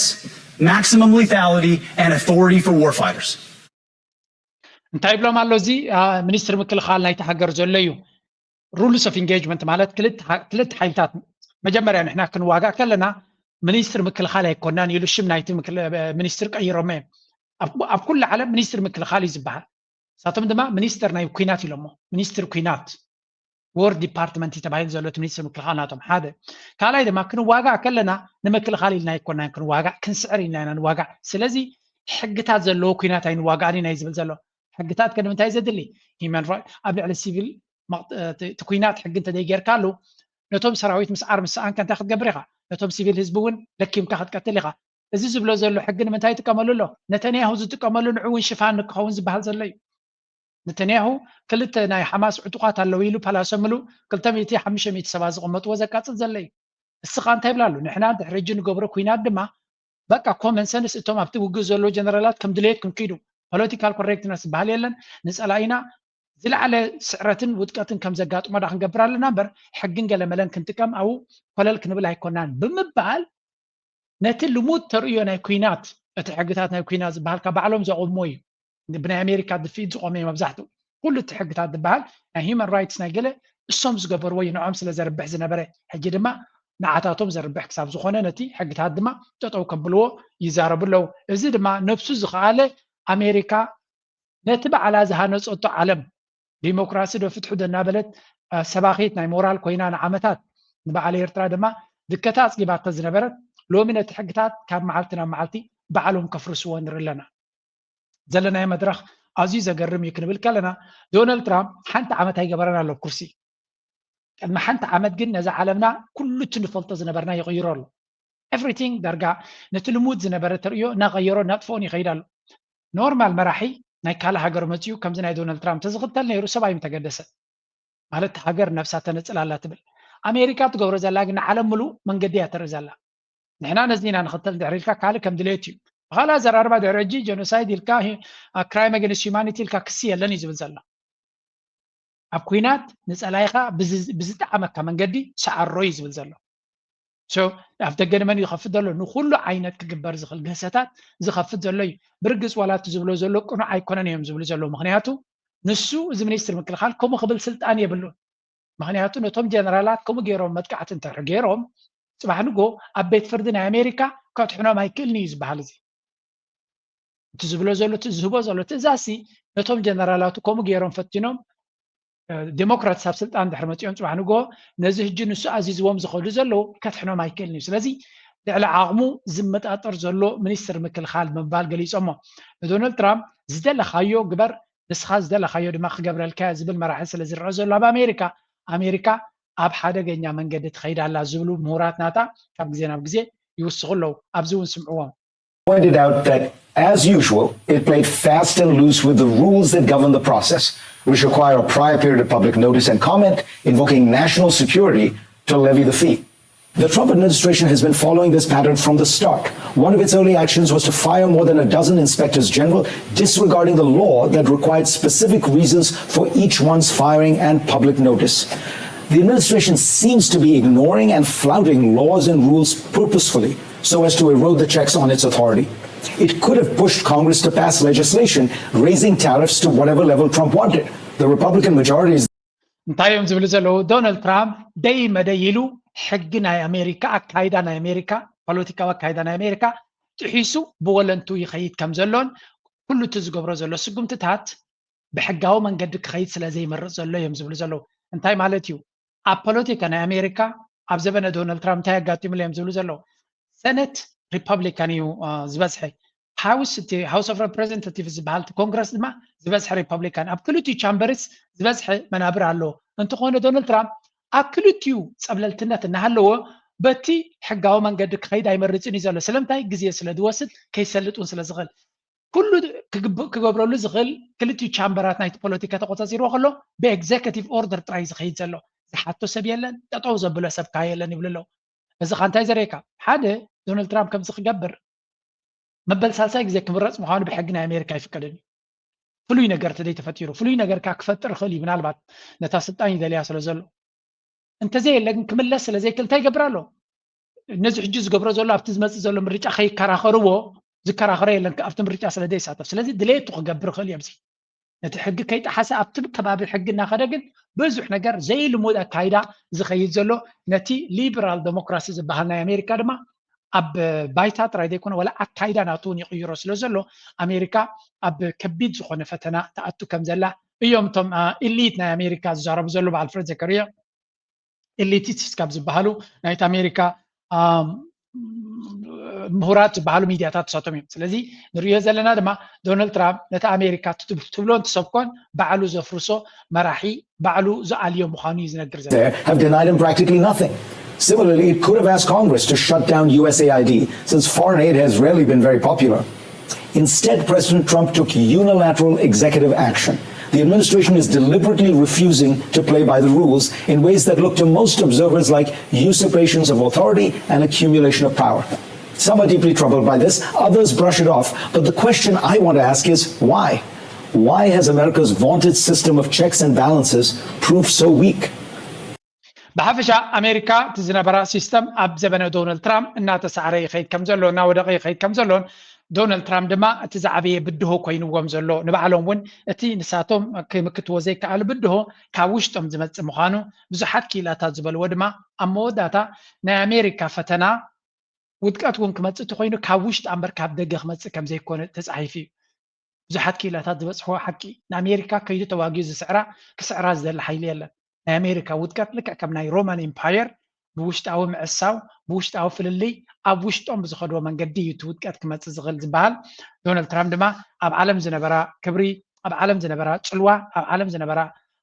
ملكي أمريكا بعلو نربحاناتنا يربحنا يبزبل من قدي إنا قتلوا يخير على يمزبل زلو هذا بلو عجي ناب من هبيرو باقزنا كنسجرينا مجمريا حنت بزيا لنك أنا دوتت أبز غرب دوتت مصحف ناي قدم ناي نيتو مراحل زنبرة كم تري وزلهم يانيس شتولتنبرغ زبال حساب قدمي عمد ديكلت عمد ناي نيتو نعسرت عمد مراحل ناي نيتو زنبرة مصحف صحيف له أبت مصحف ناتوت يزول حقيقة نيتو بملكنا أوروبا كتريا خلها أوروبا كندم انتاي ميتهم كم زلو زنصر حق ترخيبي له موت يوم الله سو انت يزبل زلو مجمريا no contingency planning na UN chief Zenabare admits he assumed Hillary Clinton would win in 2016 based on gut feeling and was unprepared for Trump's victory. مجمريا الناتو زبال نيروبا تونكو مكل خالناتهم نسيو تونكو مخنيات سراويت يبلوم سراويت ناتهم شماون بر تواقي كسعر زغلا يكون سلازي اتنيتو زبال تونكو security garantinاتهم او يزمركوس سلازي ابنيتو ما راح تزقبروهم ناي ملو اوروبا سلام رجعتن زوج سلا زخونه بالحزن لو نحمس عمت اقدمو كنبب زخل ما راح يكون يقبع الزقن اب حدا ماثيماتيكالي بقطر خطريه خلها اب بوليتيكان امريكا من رجع كلتا سبات يوم زساتف ديمقراطس اند ريبابليكان كلت يوم 50-50 chance لون كتبت خلقه حدا تدي تعويت حدا كعوتي سلازي هيلاري كلينتون دونالد ترامب ام 2016 من رجع كساتف غلو دونالد ترامب كعوت هيكل يلز قمت ناي بحكي صقم زنبره سلامتكم لكم الله اوباما ناي ديمقراطس نشومنت عمت ما حديرو سلازي نبره مبل سالساي غزي ديمقراط كمرط زلو تخلق قليل يكون سلازي ريبابليكان بتزنبروم ناي شومنت عمت كاب سلطان عليهم زنبركم لو سيقولهم اذا ما راح نيتو غنا يحسبلون دونالد ترامب استمر صدما امنا كم سنبده يزنجر سلازي بلان بي زي نبرو مرحنات كم زنبره يزنجر بلان بي زي نبرو مخانون ترى يكونس دونالد ترامب كمص سلازي كمص انت مصيو بخمي كمكتون غلينا انتاي مدلا لنا يلوم يحسبولون سلازي تي strategic thinking زبال كم زي اللي مزنجر زلو تاتيلهم reactive leadership NATO had no strategic plan for US president who questioned its relevance despite the US funding 90% of the budget. سلازي تنيتو زبال 900 باجت ناتو كأمريكا يدمت. كانوا تغرات اي كفلاني نيرنا بتوانتي. 900 ባጀት ናቱ ካብና መፀ ዶናልድ ትራምፕ ድማ ኣብቲ ግዜ ውድድር ኔቶ ትርጉም ዘይብሉ እናበለ ይዛረብ ነይሩ ስለዚ ከም ፕሬዚደንታዊ ሕፁይ ኮይኑ ክመፅእ ከሎ እንተመፂና እንታይ ክንገብር ኢና ኢሎም ከይሓሰቡ ዶናልድ ትራምፕ ተመሪፁ እዮም ዝብል ዘሎ ምስ መፀ ድማ ከምታ ንሱ ዝብላ ዝነበረ ቀፂልዎ በዓልኩም ትፈልጡ ክብሎም ጀሚሩ ስለዚ እዚ ሕጂ ንሪኦ ዘለና ኔቶ ይኹን ኤውሮጳ ዝኸዶ ዘሎ ኣርሒቑ ዝሓስብ መርሕነት ከም ዘይብሉ እዩ ዘረጋግፀልካ ኢሎም ቀፂሎም ትራምፕ ኔቶ ቴንሽንስ 2018 summit drama Trump threatened to leave NATO unless members increased defense spending ስለዚ ኣብ ስልጣን ምስ መፀ ንኔቶ ባጀት ናትኩም ወታደራዊ ባጀት ናትኩም ንላዕሊ እንተደየምፂኹሞ ነቲ ኔቶ ክገድፈየ ብምባል ነጊርዎም ብስምባደ ድማ ልቦም ጠፊዎ እዚ 2018 ኩናት ናይ ዩክሬን ከይጀመረ ዝነበረ እዩ ግን ካብኡ ተማሂሮም ዶ ኣይተማሃሩን ኣብ 2024 ኣብ ምርጫ ክመፁ ከለውን ኣይተዳለውን ፀኒዮም ወላ ሓንቲ ገበሩ ስለዚ ኤውሮጳ ክሳዕ ክንደይ መርሕነት ንቅድሚት ክጥምት ዘይክእል መርሕነት ኣለዋ ተባሂሉ ዝግለፅ ዘሎ ዩሮፒያን ፕሊዲንግ እንትርፈ ምልማን ካልእ ገብሩ ይክእሉ እዮም ሊደርስ ላይክ Merkel and Denmark's PM emotionally justified their contributions, revealing the dependency and lack of strategic autonomy. ስለዚ እቲ ዶናልድ ትራምፕ ባዕልኩም ትፈልጡ ምስ በሎም ብስምዒት ሕንቅንቅ እናበሎም ሕራይ ክንገብር ኢና ብምባል ራእይ ዘይብሎም ፕላን ዘይብሎም ምዃኖም ኣፍሊጦም ይብላ ኣሎ missed opportunity for Europe strategic autonomy ignored ስለዚ ናፃ ኮይንካ ሓሳብካን መደብካን ምግባር ዓቕሚ ከም ዘይብሎም እቲ ግዜ ድማ ሓሊፍዎም እዩ Despite Trump's challenge, European leaders failed to seize the moment to redefine their defense posture. ስለዚ ዝኾነ ይኹን ወላ እኳ ዶናልድ ትራምፕ ተደጋጋሚ የርእዮም እንተሎ ንሳቶም ግን ካልእ መንገዲ ንክመርፁ ኣይመረፁን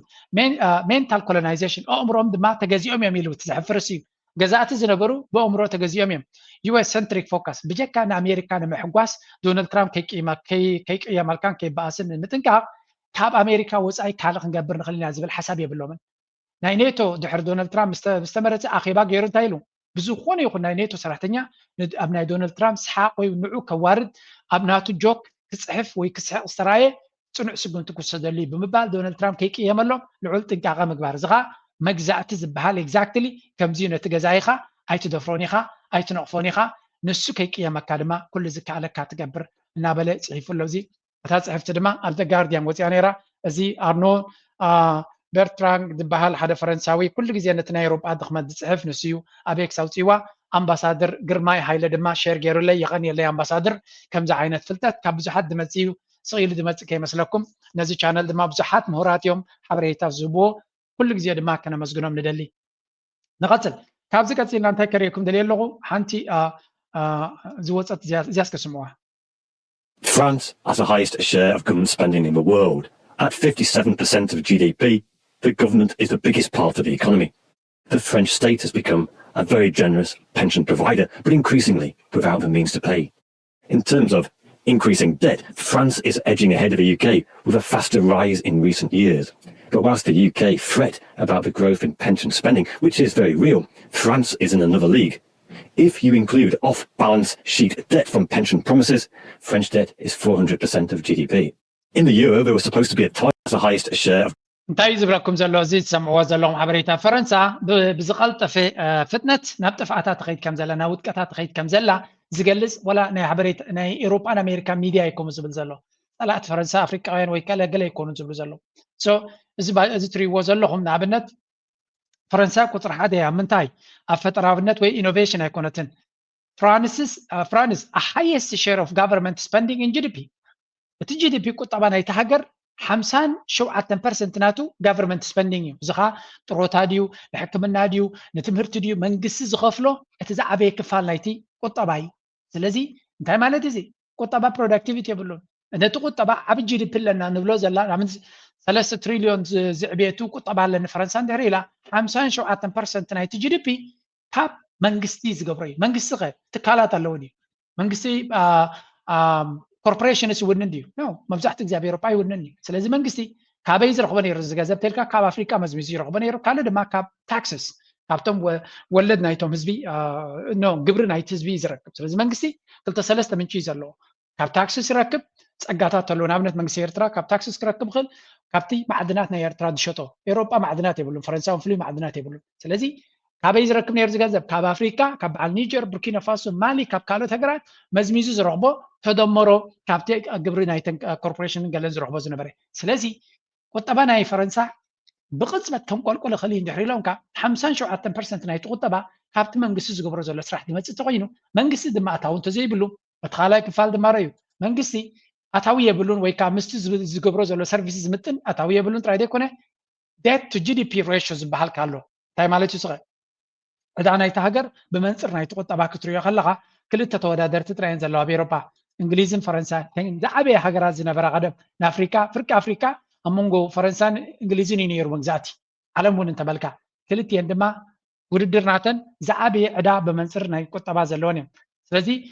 debt to GDP ratio ናይ ፈረንሳይ ክንደይ ኮይኑ ኣሎ 130 ወላ 140% እዩ ኮይኑ ዘሎ ናይቲያቶም ከምኡ ክልቲኦም ኣዝዩ እቲ ዘሕዝን ክፋሉ ግን ካብ 1998 ወይ እውን ካብ 2004 ካብ 2007 ከመይ ኢሉ ይድዩብ ከም ዘሎ ትሪእዎ ኣለኹም እቲ መንቁልቋል ናይ ዘን ቁጠባ ናይ ሃገራት ኤሮጳ ካብዚ ኢኻ ትሪኦ 2008 ድሕሪ ፋይናንሻል ክራይሲስ ናይ ክልቲአን ሃገራት ከመይ ኢሉ ናይ ፈረንሳይ ብቀደሙ እውን ዓብዪ ነይሩ ናይ እንግሊዝ ግን ከመይ ኢሉ ካብ 2008 very very sharp ዝኾነ ዕዳ ብብዝሒ ዕዳ ክጥቀማ ከም ዝጀመራን ስለዚ ሕጂ ዘለዎ ደረጃ ድማ ወላ ዓዲ እንግሊዝ somehow ኮንትሮል ክገብሮ ይፍትን ተሎ ፈረንሳይ ግን እናወሰኸ ዝኸይድ ዘሎ ስለዚ እንታይ ዘርእየና ዘሎ እዘን ሃገራት እዚኣተን ኣብ ቢገ ትራብል ገፀን ይኸዳ ከም ዘለዋ ኦፍ ባላንስ ሺት ዴት እንድሕር ኣሊኻዮ ድማ 400% ናይ ጂዲፒ በፂሑ ከም ዘሎ እዩ ዝንገር ዘሎ ናይ ፈረንሳይ ስለዚ ፍራንስ ባጀት ዴፊሲት መንግስቲ ናይ ፈረንሳይ ዘውፅኦ ባጀት ኣለዎ ዓመታዊ ኣብ መወዳእታ ናይቲ ዓመት ግን በቲ ዘውፅኦ ባጀት ዘይኮነ ዴፊሲት ካብቲ ዘውፅኦ ንላዕሊ ዝኸይድ እሱ ድማ ዕዳ ናይ ዴፊሲት ዝበሃልካ ካብ ግዜ ናብ ግዜ እናበዝሐ ዝኸይድ ዘሎ እዩ ስለዚ ሃገራት ኤሮጳ ኣብ ከመይ ዝበለ ሽግር ወዲቐን ከም ዘለዋን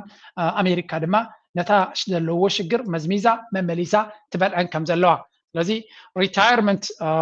how long is retirement ብዙሓት ሰባት ክንደይ ዓመታት ኣብ ጥሮታ ከም ፀንሑ ኣብ ፈረንሳይ ዝነውሐ ይመስል ዘሎ ስለዚ ኣብ ፈረንሳይ ትቕመጥ ዘለኻ you are facing a very significant problem and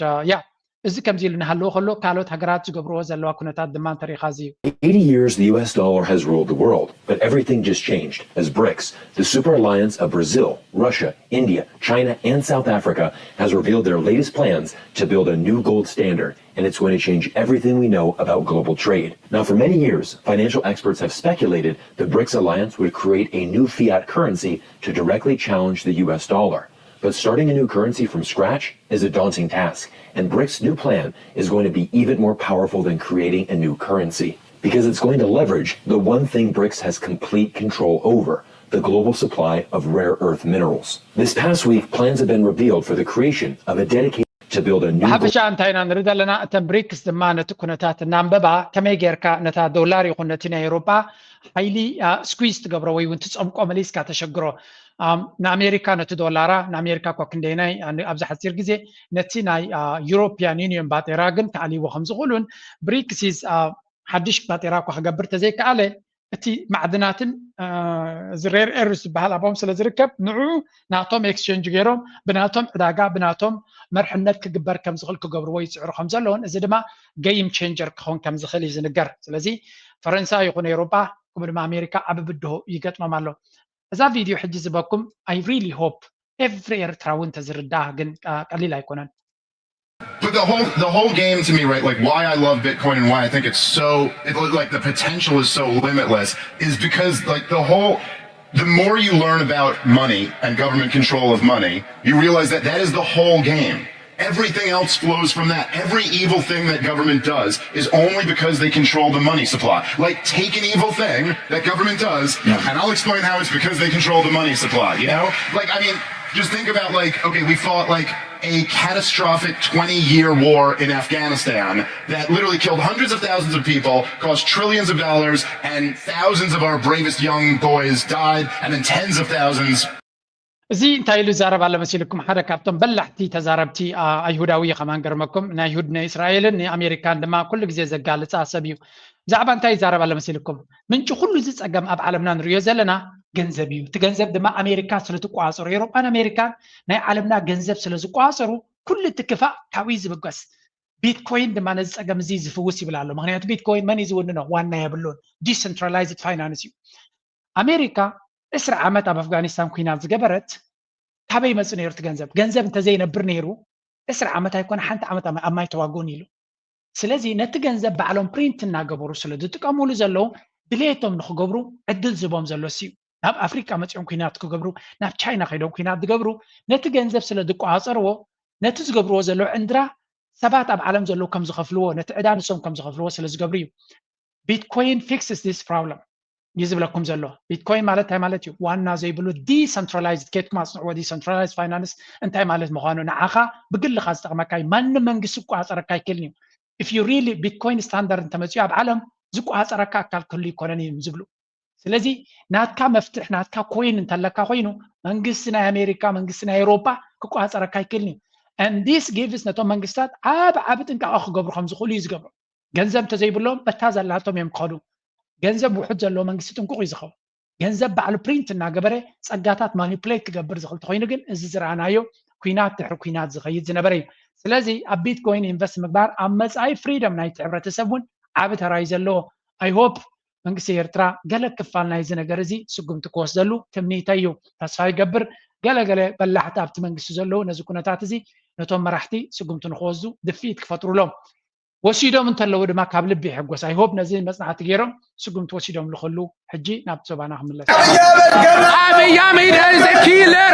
ብናል ፖሊስ ልከውብናል በስዊድን ስቶክሆልም በዛሬው ዕለት የምክክር ኮሚሽን የተባለ የፉግግር ኮሚሽን የብልጽግና አጀንዳውን ይዞ በስዊድን ስቶክሆልም ስብሰባ እያካሄደ ይገኛል እኛም ገብተን የተቃውሞ ድምጻችን አሰምተናል ፍሪ ክርስቲያን ታደለ ተጠያቂ ነው አከብሮታለሁ ተጠያቂ ነው ተጠያቂ ናችሁ እያንዳንዱ ከም ትሪእዎ ዘለኹም ኣብይ ኣሕመድ ዓይነት ብድሆ ይገጥሞ ከም ዘሎ ረእዩ እዚ ኣብ ስቶክሆልም ኣብ ስዊድን ዘጋጠመ ህፃናት በድሮን እየተገደሉ ነው ስቶፕ አማራ ጄኖሳይድ ከም ትሪእዎ ዘለኹም this is ስርዓት ብውሽጥን ደገን ዓብ ተቃውሞ ኣጋጢምዎ ዘሎ ኩነታት እዩ by the way መራሕናይ ኣብ ዝገበሮ ጉድ ራእዩ እዚ it's a shameful act ኣከመይ ደረጃ ወዲቑ ከም ዘሎ ኣብዚ ራእይዎ ኮሚሽን የተባለ ኣብዚ ከባቢ ኣብቲ ውሽጣትዮም ክዛረቡ But I want to go in. Okay. Why? It's a freedom of expression, yeah? Yes, exactly. Yes. ኢትዮጵያውያን አይደለ? Oh yeah. እዛ ሀገራችን ውስጥ እየተገዳደለን I want to express my views. እጂ እንታይ ማለት ኢትዮጵያ ናይ ሰላምን ናይ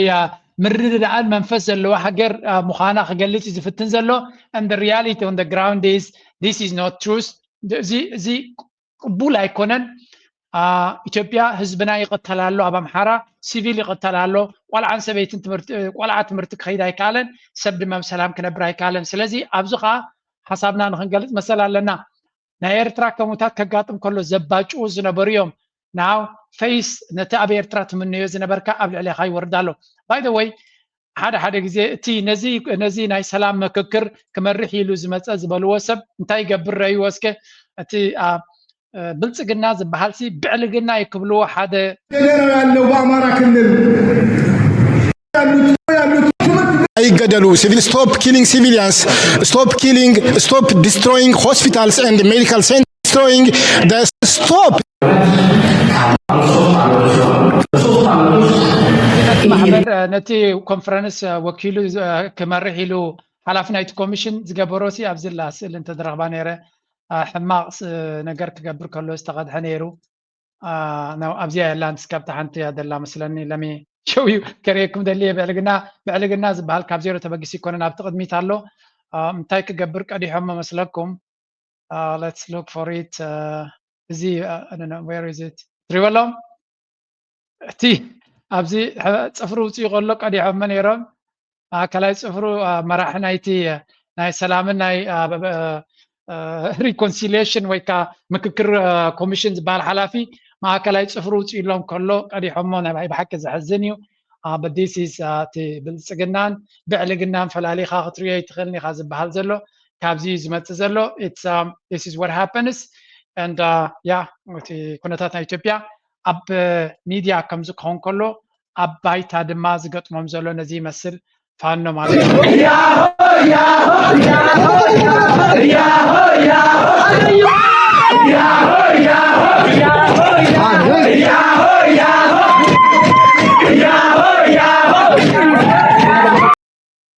ነው ተብሎ መሳሪያውን አስረክቦ የሸሸ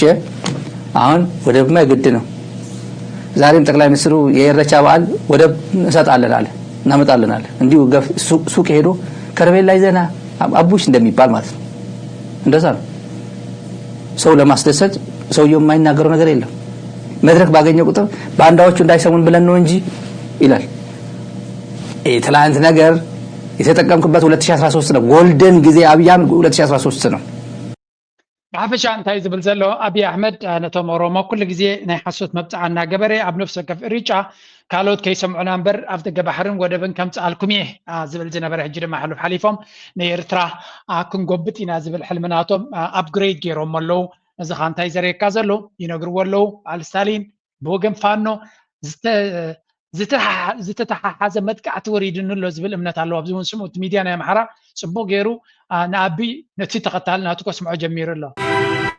ህወሓት ለኤርትራ ይፋዊ ጥሪ ያደረገ ህወሓት ለኤርትራ ይፋዊ ጥሪ አቅርቧል። ጥሪው የቀረበው የትግራይ ህዝብ ብሔራዊ ኮንፈረንስ ተሳታፊዎች አቋም መግለጫ በሚል ነው። ከአንድ ወር በላይ የዘለቀው ረጅምና ተከታታይ ያለውን ኮንፈረንስ በትላንትናው ዕለት በመቀሌ ማጠቃለያው ሲካሄድ ለኤርትራ የተሰማ ጥሪ ነው። በአንድ ሉዓላዊ ሀገር ስር ያለ አንድ አካል እንዴት ለሌላ ሉዓላዊ ሀገር ጥሪ ያቀርባል የሚለውም በራሱ አነጋጋሪ ሆኗል። በዚህም ህወሓትና ኤርትራ በጥምረት ለጦርነት እየተዘጋጁ ነው በሚል ተከታታይ ክሶች እየተሰሙ ባሉበት ህወሓት ለኤርትራ ይፋዊ ጥሪውን አቅርቧል። በጋራ እንቁም የሚል ይዘት ያለው ጥሪ ነው። አዋጅ በሚልም የተለቀቀ ሰፊ አቋም መግለጫ ሆኖ ታይቷል። በፓርቲ አደረጃጀት ከተለያዩ እዚቲ ኣብ ቅድሚት ድራናዮ ህወሓት ናብ ህዝቢ ኤርትራ ንመንግስቲ ኤርትራ ፃውዒት ኣቕሪቡ ዝብል እዩ። ኣፍኮርስ ጠምዚዞም ከምኡ ክብሉ ንቡር እዩ። ናብ ህዝቢ ኤርትራ እዮም ፃውዒት ገይሮም ዝመፀኩም ዘሎ ሕማቅ ንዓናን ንዓኹምን ለኪም ክኸይድ ዝኽእል ሓይሊ እዩ። ስለዚ ኣብዚ እዋን እዚ ሓደ ሃገር ዲና ሓደ ክልል ድዩ ኖ እቲ ትግራይ ሲ ክልል ኢና ኤርትራ ሃገር ይኹም ግን ክልተ ከም ክልተ ደይሪ ንክልተና ክሓርም ዝደሊ ሓይሊ ስለ ዘሎ ንሕና ከም ክልል ንስኻትኩም ድማ ከም ሃገር ዝመፀኩም ዘሎ ፈተና ተመሳሳሊ ስለ ዝኾነ እቲ ህዝቢ ድምፁ ዓዋቢሉ ሓበራዊ መኸተ ንክገብር ፃውዒት ንገብር ዝብል ወላ ሓንቲ ጌጋ የብሉን እቲ ንሰምዖ ዘለና ፕሮፓጋንዳ ካብ ኣቢ ንኩሉ ከጥፍ ዝደሊ ሓይሊ እዩ። እቲ በምሓራ ሰማዕናዮ ድምፂ እውን ተመሳሳሊ እዩ። ስለዚ ኣጋይ ኣብዚ ንሪኦ ዘለና ኩነታት ወላ ሓንቲ ዝፍለ ወይ እውን ዘብል ኣይኮነን። ሓንቲ ብዚኣ ምስ ካብ ወዲ ጣባ ሚድያ ዝወፀ ዘረባ እውን ኣላ ምስ ኣከታ ሓይዘ ግን እቲ ኩነታት ናይ ትግራይ ናበይ ከይዳ ኣሎ ንክትፈልጡ እዚኣ ስምዕዋ። ብምዕራብ ትግራይ ንኽኣቱ ዝተፀውዐ 100,000 ሓይሊ ሰብ ዘይምርዳእ ኣበጊሱ ናብ ምዕራብ ትግራይ ንኽኣቱ ዝተፀውዑ 100,000 ሓይሊ ሰብ ዘይምርዳእ ኣበጊሱ እቲ ብወገን መንግስቲ ፌደራል ዝተገበረ ፃውዒት 100,000 ሓይሊ ናብ ምዕራብ ትግራይ ሓደገኛ ስጉምቲ ምዃኑን ተግባራውነት ከም ዘይብሉን ብወገን ትግራይ ግልፂ መጠንቀቕታ ተዋሂብሎም። ሚኒስትሪ ሕርሻ ኢትዮጵያ ኣብ ዝዘርግሖ ንሕገ መንግስትን ሉዓላውነትን ህዝብታት ዝጥሕስ ሓደገኛ ሓበሬታ እቲ ኣብ ትሕቲ መንግስቲ ብልፅግና ዝግዘአሉ ሕገ መንግስቲ ዞባ ምዕራብ ትግራይ ምዃኑ ዝፍለጥ ዞባ ኣብ ኣምሓራ ክልል ዞባ ወልቃይት ፀገዴ ሰቲት ሑመራ ዝበፅሐ ምህርቲ ሰሊጥ ንምእካብ ናይ 100,000 ሓይሊ ሰብ ሰራሕተኛታት ንክኸዱ ዝፅውዕ እዩ።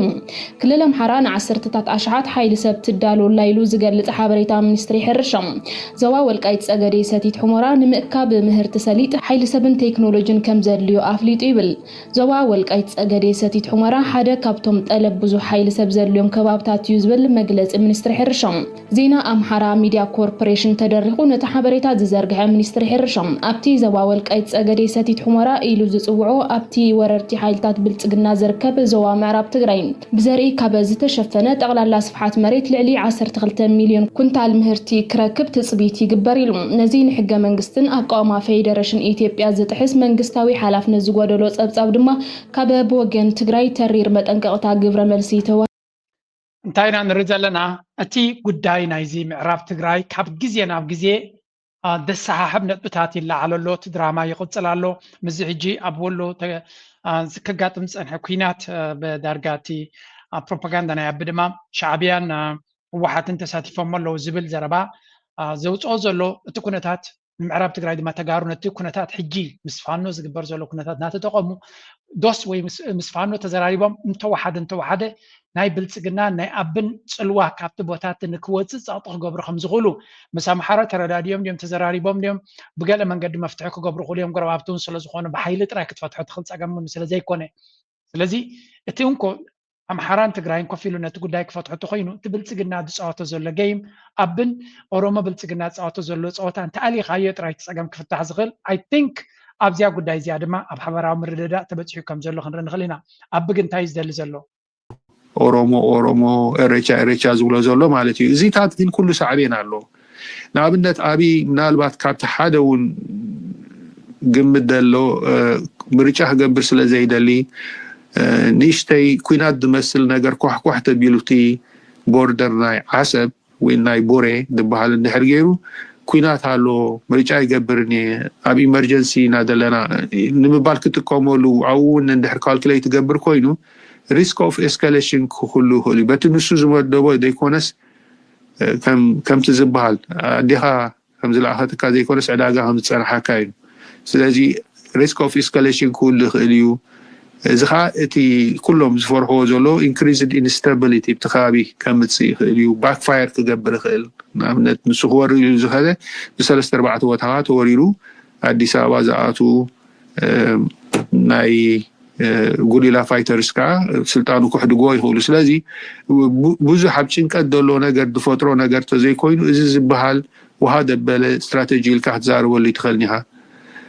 ስለዚ እዚ ሃሁ ናይ ፖለቲካ ኢኮኖሚ ከሰናብደና የብሉን ትኩረትና ናብቲ ኣብ ባይታ ዘጋጥም ዘሎ ቁጠባዊ ዕንወት ናይ ኢትዮጵያ ውርደት ናይ ኮሪደር ልማት ናይ ፒፒ ኩናት ኣምሓራ ኩናት ኦሮሞ ምስልቻው ምድካም ኢትካ ምሃብ ወተሃደራዊ ዓቕሚ ምድኻም ናይ እቲ ሰራዊት ተነፅሎ ካብ ህዝቢ ኣብ ሃይማኖታት ትገብሮ ዘሎ መጥቃዕቲ ኣተኲርና ብምስራሕ ጉዱ ብምቅላዕ ናይ ስልጣን ዕምሩ ከነሕፅሮ ኣበርቲዕና ክንሰርሕ ኣለና ኣጀንድኡ እንዳሃበ ከውትተን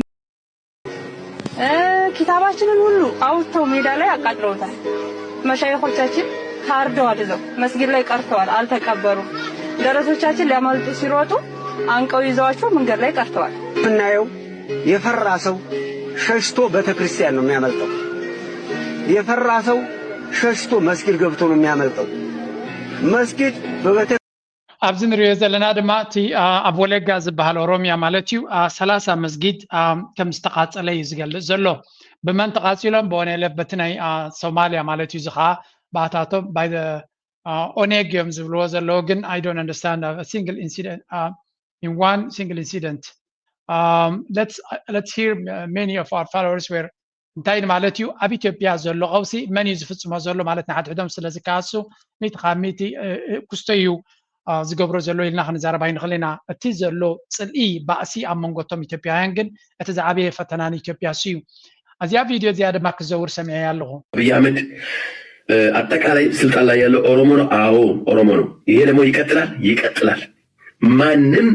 ኃይል ወደ ኋላ የሚመልሰን ኃይል የለም አንድ ሰው እስከ ቀር ድረስ እንታገላለን አፍሪካን እንዋጋለን እንኳን ትግሬና ሻዕቢያ ቀርቶ አፍሪካን እንዋጋለን 80 ሚሊዮን ጠይቀ ከኦሮሞ ውጪ ሰይጣን ማንም መምጣት የለበትም ብለን ነው ማንም ሰው አይመጣም ካሁን በኋላ ማንም አይታሰብም በቃ ኦሮሞ ብቻ ነው መምራት ያለበት ሀገር እኛ ካሁን በኋላ መወሻሸት አይሰራም አገራችን ላይ አንድ የትግራይ ከአድግራት መጥቶ አዲስ አበባ ላይ ሆኖ ኦሮሞን ይገዛል ማለት እንደመለስ ዜናዊ ተታለናል ሰንታይም ዝብሉ ዘለው ቲ ብውሽጢ መጋረጃ ዝሕሰብ ነገር እዩ ኣብዚ ናቶም ዲቤት ዝመፅእ ዘሎ ኣብ ኢትዮጵያ ድሕሪ ሕጂ ብጀካ ኦሮሞ ካለ ዘመሓድር ክህሉ ይኮነን እዮም ዝብሉ ዘለው እዚ ድማ ካበይ ዝመፅእ ዘሎ ሓሳብ እዩ እንድሕሪ ኢልካ እዚ ለንቀነ ንሪኦ ዝቐነና ርጫ ብምባል ዘርእይዎ ዘለው ገለገለ ሰብ ኣሎ በዓሎምን ክብሮምን ከርእዩ ስለ ዝደልዩ ወይ እውን ናቶም ባህላዊ በዓል ስለ ዝኾነ ንዑ ንኸርእዩ ኢሎም ዝገብርዎ ዘለው እዩ ዝብል ኖ እዚ እንድሕሪ ተረዲኻዮ demonstration of domination እዩ እዚ ንሕና ናትና ይዝዓዲ ንምባል ዝገብርዎ ዘሎ እዩ እዚ ከዓ ኣብ ኣዲስ ኣበባ ኣብ ሰንተር ዘለና ንሕና ኢና ብቁፅሪ ድማ ዝበዛሕና ንሕና ኢና ኣብ ኢትዮጵያ ዘየለ ተሓሳስባ እንታይ እስከ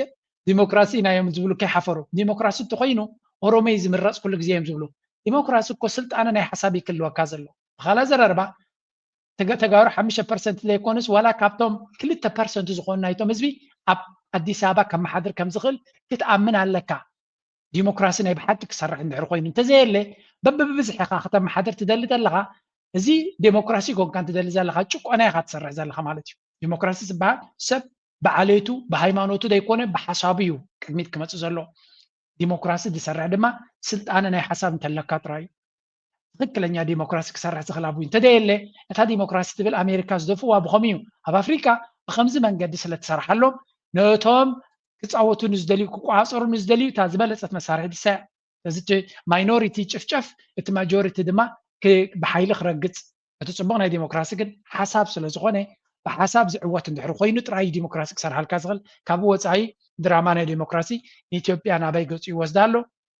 እዛ ንሪእያን ንሰምዓን ዘለና ኩነታት እያ ካብ ሓሊፍካ ክበሃል ዝኽእል የለን ንሕና ድማ እቲ ዘሎ ኩነታት ኢና ክነግረኩም ንኽእል ዘየለ ክንዛረባ ይንኽእል ኢና لون حجزنا ولا فنون يغن ولا من سير يغن ولا إثيوبيا زبال عد خليه يقولون زي كل ما يقبلوا جراس أركانا يقبلوا يتحشوا ردا يقبلوا نساتهم أبرو سمد الله شو بلزقنا حس كان خليه تقرأي موقعي بس فتح ما هو حسب بحال ودما بحسب تسعير توديه نحنا هنا جزعينا زي ودانا طمع فرض له ناي تقرأي بروسبورتي فورس خاطر لهم تقول أنا تزارو كله زعمنا لون تخكلين يعني وحون زي الناس حني عنده تكون متزاروي إني بريزيدنت إسحاقياس بيت منجستي هذا يوحنس نايم قال حديثهم أول مستحدث كرم ولا خمسة تقول قالوا البيت منجست خاء حد سوا زي كنا اسمه قال يزوج له ردي عنده بحفشة زي كم زخوينو خلوا حنت بزيادة قبر وخاص كخن سمع وجن فيدرال منجستي كهون خيلينا من مهان تفلت نجارات هيكونن أبتهون ربيو زبلو هذا زوات مجلس الله نسخامتنا إيرترا لو نتداعماي جمت كجبارو لوي كداعم كره الله وزبل منفس الله تحسه زلوا خوات يرينا لنا بزي بوجنا إيرتراون أبتي دريد سي بيكون سبعة ويب سايت خمتردين دلو أو تيمون لو مالتيو بحافل شعب زيتات زلكم متايت مرداتها بخميهم ريخمو بوغن فيدرال منجسي إثيوبيا ناي إثيوبيا منجسي لنا خنزاربين خيلن مغنياتات كعوي دردريهم مالتيو مجمرة بتناي جنرال يوحنس زربا بتعمي زقرم نقر له أزن واحد وكيل يزارب له واحد قلت كحواحل نخبر حدي خيل ناي كل الخواني خيل ناي حجر خواني خيل زي جدس كله بارتي سلازي هذا جنرال تلعلون هذا بارتي زدق فلوت بارتي سلسة دهام يلوز حدنا له مغنيات يدن ميت يدقفه أنا ميت بميت يدقفه عندهم ميت بميتي سراويتنا نت أنا خرنا حجز أو قر له كشوف يقولوا أما يقولوا اللي بيقولوا نحن قلنا عرات دك إسناتي أتي أنا قبل لنا سراو تخدد شيفان تراهينا وقعت هورة تراهينا شيفان تتخدنا وشيفان وصينا نعمل قدر نخير نزوي قادر قل شيفان كدينا هنا نقادر سلازي نزوي فرحة نزوي قادر عدل نسويت شيفان كدينا بعنا سبع عاتقنا خلاش نعاتقنا نفاشح مالتي دم صويا أنا تقرأي لابوت أنا مولسلنا أنا ميت بميت يدقفه كم زاتري وزل لهم دمسنا يتزبي ندي مسل هلو كابوك حليفنا تخالاي تمدود ما كان ريزي مسل دي حجز اللو تمدود ما let's go ክልል እንደሚንቀሳቀስ ያሳወቀውናም ራሱን የአፋር አጉጉሙ ያለ ቡድን ለፋኖ ኃይሎች አጋርነቱን አሳይቷል። ቀይ ባህርን የኢትዮጵያ አካል እናደርጋለን በማለት የብልጽግናው መንግስት የሚቀሰቅሰው ጦርነት በይበልጥ አፋርና አፋርን ለማጋደል የተጠነሰሰ ሴራ ነው የሚለው ይኸው ቡድን በአፋር መሬት ላይ ለአብይ አህመድና ለአገዛዙ ፍላጎት ማስፈጸሚያ እየሰለጠኑ ያሉ ታጣቂ ኃይሎች አምቦንጎትና ሓደ ናይ አፋር ብሔራዊ አንድነት አብዮታዊ ግንባር ዝበሃል ወይ ከዓ አፋር ናሽናል ዩኒየን I don't know በእንግሊሽ ተቃሊር ያለውን እዚ ግንባር እዚ ምስ ናይ ፋኖ ሓበራዊ ግንባር በመቋም ንዓብን ነቶም ካልኦት ሓይልታት ኣብ መንጎኦም ክፃወቱ ዝፍትኑ ዘለዉ ንምጥፋእ ሓቢሮም ከም ዘለዉ ዝብል ኣብቲ ቅድሚት ውን ሰማዕኩሞ ተደጋጋሚ ንሪኦ ዘለና እዩ እዚ ከዓ ንአብይ አህመድ እቲ አሰላልፋ እናተቀየረ ይኸይድ ከም ዘሎ እዩ ቲከኛው ለኢትዮጵያ ልደቱ በአገዛዙ ላይ ነፈነው ሲሉ አቶ ልደቱ አያሌው ገለጹ ሲልም ጠቅሷል። የአብይ አህመድ አስተዳደር በጦርነቶች እየተሸነፈ ነው ሲሉ አቶ ልደቱ አያሌው ገለጹ። ፖለቲከኛው ለኢትዮጵያ በዓለም የተለያዩ ሀገራት በቅርቡ የታዩ የወጣቶች አብዮት ያስፈልጋታል ሲሉም Yeah, of course كل كنريو دلنا أبي أحمد أبي أمان أجامن يودق كم زلوا كرر خلوا حنت فيديو من البعض كتسعكم تخيلوا كن حل فينا شو عزيز اسمعوا على إسكي አድርጎ አስቀድሞ የመረጠው እንደሆነ ዛሬ 3 ወር ሳይሆን ከዛ በፊትም አውቅ ነበር። ዶክተር አብይ ጠቅላይ ሚኒስትር እንደሚሆኑ ያውቁ ነበር። ጠቅላይ ሚኒስትር እንደሚሆኑ ብቻ ሳይሆን የተመረጡ መሆናቸውንም አውቅ ነበር።